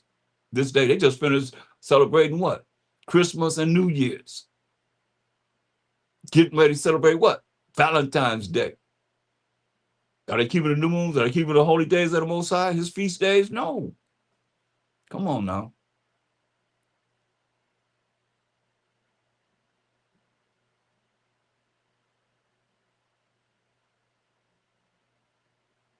Verse 7. Yet ye have not hearkened unto me, said the Most High, that ye might provoke me to anger with the works of your hands to your own hurt. You hear that? Are people doing the things that they're doing? Provoking the Most High to anger with the things that they're doing to their own hurt, it said.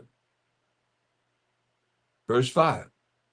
They said, turn ye again now, every one from his evil way and from the evil of your doings, and dwell in the land that the Most High have given you and to your fathers forever and ever. That's what the kingdom is about. That's why those that's in the spirit, that come back and follow his laws, statutes, commandments, have faith in the Mashiach Yahushua to the glory of the Most High. Deuteronomy 28:1. This is what they have promised to them. This is a promise. And it shall come to pass, if thou shalt hearken, that we done heard all night long, diligently unto the voice of the Most High, thy power, your power, to observe and to do all his commandments, which I command thee this day, that the Most High, thy power, will set thee on high. How high? Above all nations of the earth. That's the kingdom right there. He gonna set us above all nations of the earth. And all these blessings shall come on thee and overtake thee if, that's a condition. We done heard it all night long. Thou shalt hearken, listen unto the voice of the Most High, thy power, and do what he say do. Simple as that. It's not a hard thing. It's just a matter of what we're going to do, what we want to do. What we want to do. Like you say, I'm going to do whatever we want to do. We ain't listen to you. Okay, well, it's a fear of Paul in the hands of Paul. That's all I can tell you. Once he got you in your hand, you can't get out of his hand. But those that's going to be in the spirit, going to be right there. Right there. As we just read in Deuteronomy 28:1-2. Or you're going to be burnt up. You're going to be crispy. That's why I call it crisp insanity. Y'all call it something else. I call it crisp insanity. Because you're going to be crispy and you're dealing with being insane, so that's insanity. Because it's not dealing with what this Bible is talking about. For real.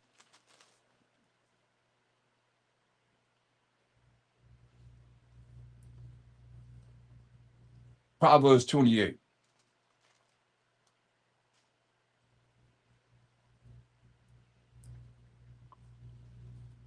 And verse 9. He that turneth away his ear, all night long what he was saying, hearken me, listen. He that turneth away his ear from hearing the law that the Most High wrote with his finger, even his prayer shall be abomination. Hear that? He that turneth away his ear from hearing the law, even his prayer shall be an abomination.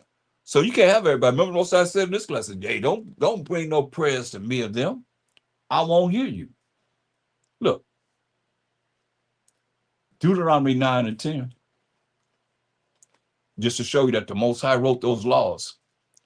Deuteronomy 9 and 10. And the Most High delivered unto me 2 tables of stone, written with the finger of the Most High.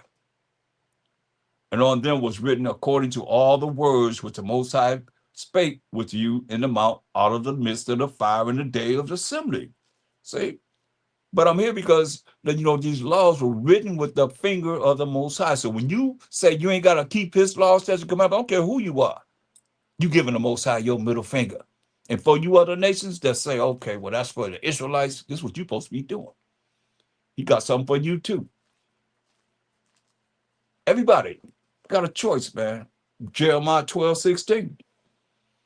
And it shall come to pass, it's a future, like where we at now, if they, these other nations, will diligently learn the ways of my people. And we define my people in Matthew 2 and 6.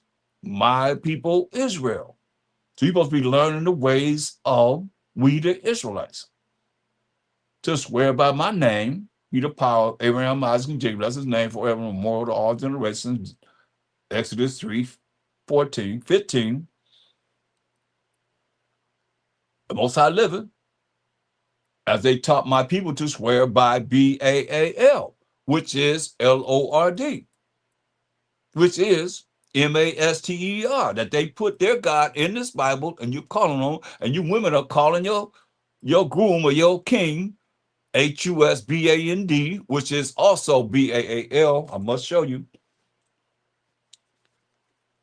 again, because most I speak once, say twice, man, perceive it not. You see it?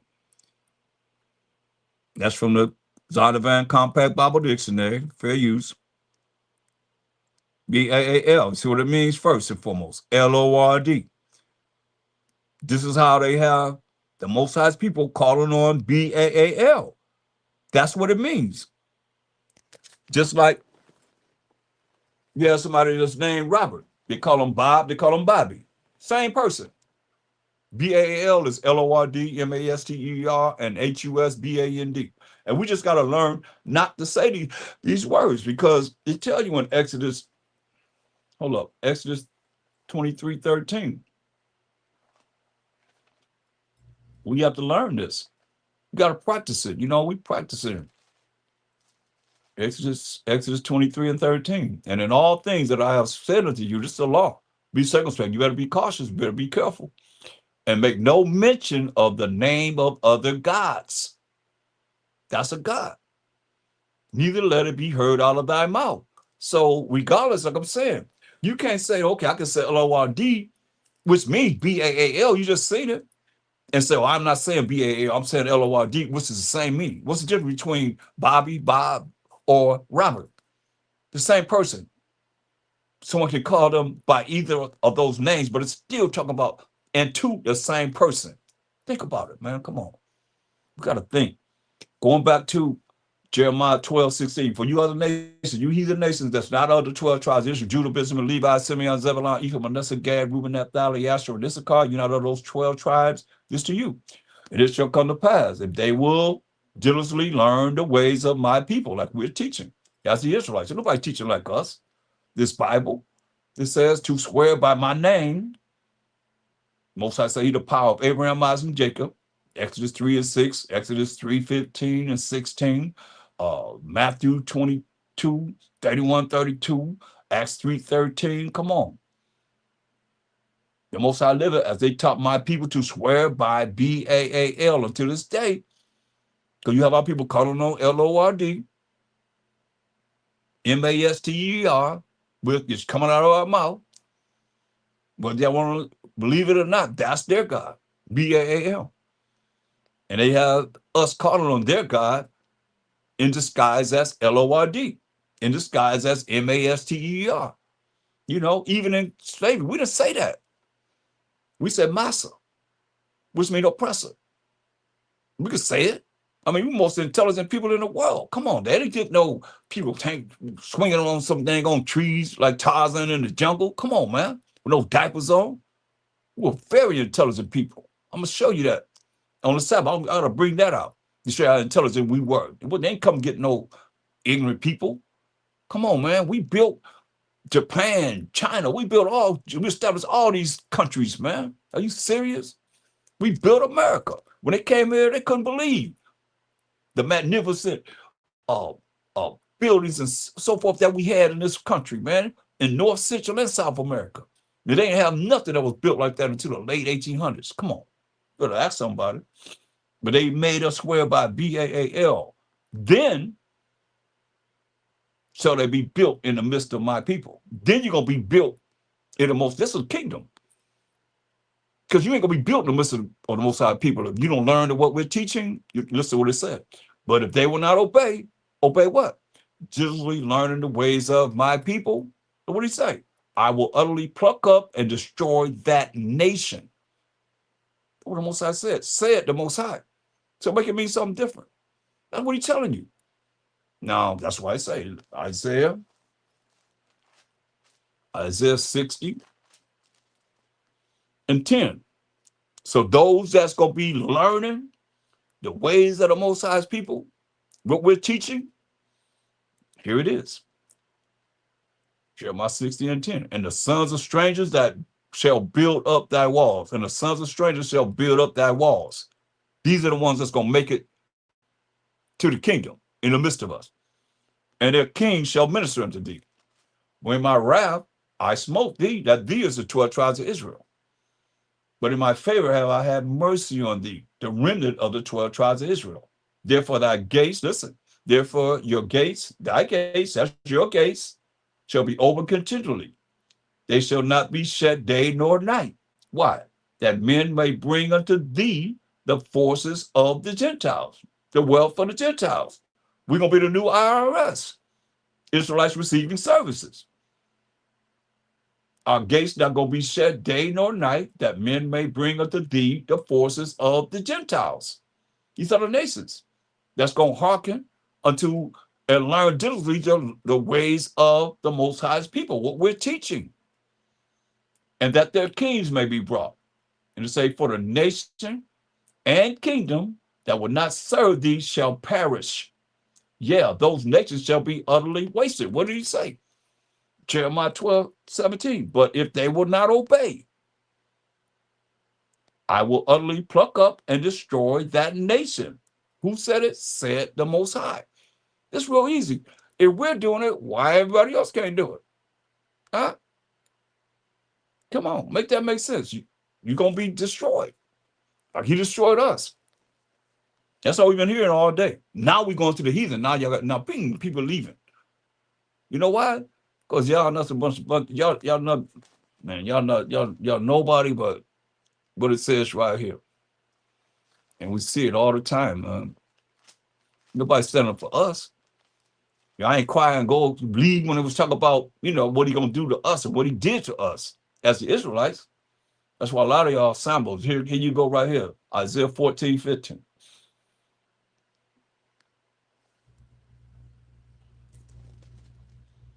13 and 15. Salaki.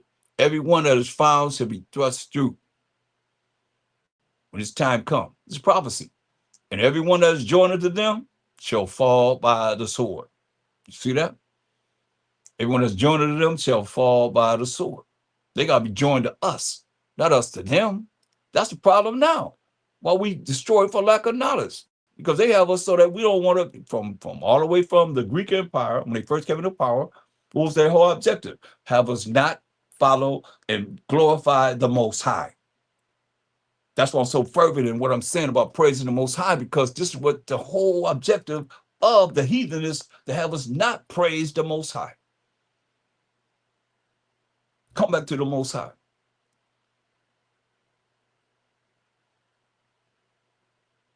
Everyone that is found shall be thrust through, and everyone that is joined to them shall fall by the sword. That's what it's telling you. Their children also shall be dashed to pieces before their eyes. Their houses shall be spoiled, and their wives ravished. Like when we read in Nahum 3 and 10, same thing happened to us. as the children of Israel. I mean, I can go back to back in a comparison. This gonna happen to us, gonna happen to you. These other nations. It happens to the other nations, but it's happened to us. And we the chosen people of the Most High. So, or else they the chosen people of the Most High. And we're not. So if they generally learn the ways of the Most High's people, they got a chance to be right here. In the next chapter, Isaiah 14:1. For the Most High will have mercy on Jacob. You never say you're going to have mercy on anyone else. Mercy is not getting something you do deserve to get. And will yet choose Israel and set them in their own land. What Most High going to do? Isaiah 60:21. Most High said he going to do this. Nobody get no credit but the Most High. Isaiah 60:21. Thy people, which are the Israelites, that remnant, also shall be all righteous. You see that? And let's define righteous. Psalm 119:172. My tongue shall speak of thy word, for all thy commandments are righteousness. You see? So we're going to be keeping the commandments of the Most High. If you want to be in this kingdom that we're talking about, everybody going to be saved. You're going to be in this kingdom. You're going to learn the ways of the Most High's people. Or the Most High said that nation going to perish, said the Most High. We just read that in Jeremiah 12:17. Isaiah 60:21. Thy people also shall be all righteous. We're going to be keeping the commandments of the Most High, keeping the laws of the Most High. They shall inherit the land forever. The branch of my planting. Hear what the Most High said? He said, we're going to inherit the land forever. The branch of the Most High's planting. This is what he's going to do. The work of my hands. You hear that? What the Most High will do? That I may be glorified. Understand this. He's going to be said the Most High can be glorified. Because he ain't glorified now. But he's going to be glorified. Believe this. Isaiah 14:1. For the Most High will have mercy on Jacob and will yet choose Israel and set them in their own land. That's the Most High going to put us in our land. And the strangers, these other nations outside of the 12 tribes of Israel, that remnant that's going to be redeemed, shall be joined with them. And they shall cleave to the house of Jacob. They're going to be cleaving to us. And the people, Israelites, the remnant, shall take them and bring them to their place. We're going to break them off and bring them to the place that they're going to live. And the house of Israel shall possess them in the land of the Most High for servants and handmaids, men slaves and women slaves, in a righteous kingdom. And we're going to be all righteous. And they shall take them captives, whose captives they were. And they shall rule over their oppressors. That's what that means. We're going to rule over Massa, which means oppressor in Hebrew. And it shall come to pass in the day that the Most High shall give thee rest. This is when we have our rest. This is our rest right now. From thy sorrow and from thy fear and from the hard bondage wherein thou was made to serve. He's going to give us rest. That's why I tell you in Revelation 21:4. Better hear the word of the Most High. Shoot, the last book of the Bible giving us some hope and some feeling of greatness. Revelation 21:4, and the Most High shall wipe away all tears from their eyes, and there shall be no more death, neither sorrow, nor crying, neither shall there be any more pain, for the former things are passed away. And he that sat upon the throne said, behold, I make all things new. And he said unto me, write, for these words are true and faithful. And he said unto me, it is done. I am Alpha and Omega, the beginning and the end. I will give it to him that is athirst, the fountain of the water of life freely. And we're going to have it forever and ever and ever. That's why I tell you in Revelation 21:24, and the nations of them which are saved, and we just read about in Isaiah 14:1-3, and Jeremiah 12:16-17, those that's going to learn diligently the ways of the Most High's people. You're going to learn now, you're going to learn later, you're going to be made to learn, boy. I mean, it's written. And the nations of them which are saved, so nations going to be saved, somebody got to work in the kingdom, shall walk in the light of it. and the kings of the earth do bring their glory and honor into it. That's why I tell you again, and the gates of it shall not be shut at all by day. Didn't we just read that in Isaiah? We just read that in Isaiah 60. I mean, Isaiah 60 and 11. And the gates of it shall not be shut at all by day, but there shall be no night there. And they shall bring the glory and honor of the nations into it. You see, our gates gonna be open day and night, that they may bring the forces of the Gentiles, the wealth of the Gentiles, the things that you're gonna be dealing with in the kingdom to the gates. And we're gonna bring them to the gates. They can't come into the gates. If you're not of the 12 tribes of Israel, you're not coming to the gates. He told you that in Revelation 12, 21 and 12. Salaki. And had a wall, great wall and high, and had 12 gates. And at the gates, 12 angels, each angel to guard each 12 gates, one angel on each gate, and names written thereon, which are the names of the 12 tribes of the children of Israel. You see? So you're not of the 12 tribes of Israel, you can't go into those gates. That's why it says, and the gates of it, in verse 25, shall not be shut at all by day, for there shall be no night there, and they shall bring the glory and honor of the nations into it. And there shall in no wise enter into it anything that defileth, neither whatsoever worketh abomination or maketh a lie, but they which are written in the Lamb's book of life. And if you're not written in the Lamb's book of life, Revelation 20:15, and whosoever was not found written in the book of life was cast into the lake of fire. Simple as that. Straight up. So where you gonna be? God's choice. This deep. It's real deep.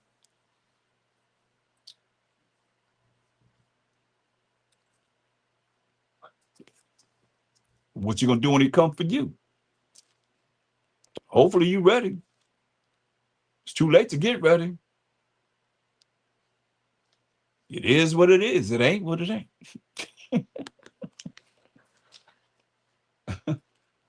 For real, you know?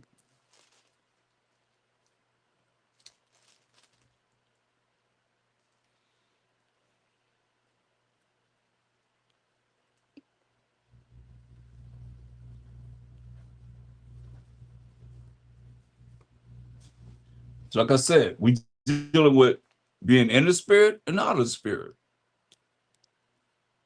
Where you gonna be?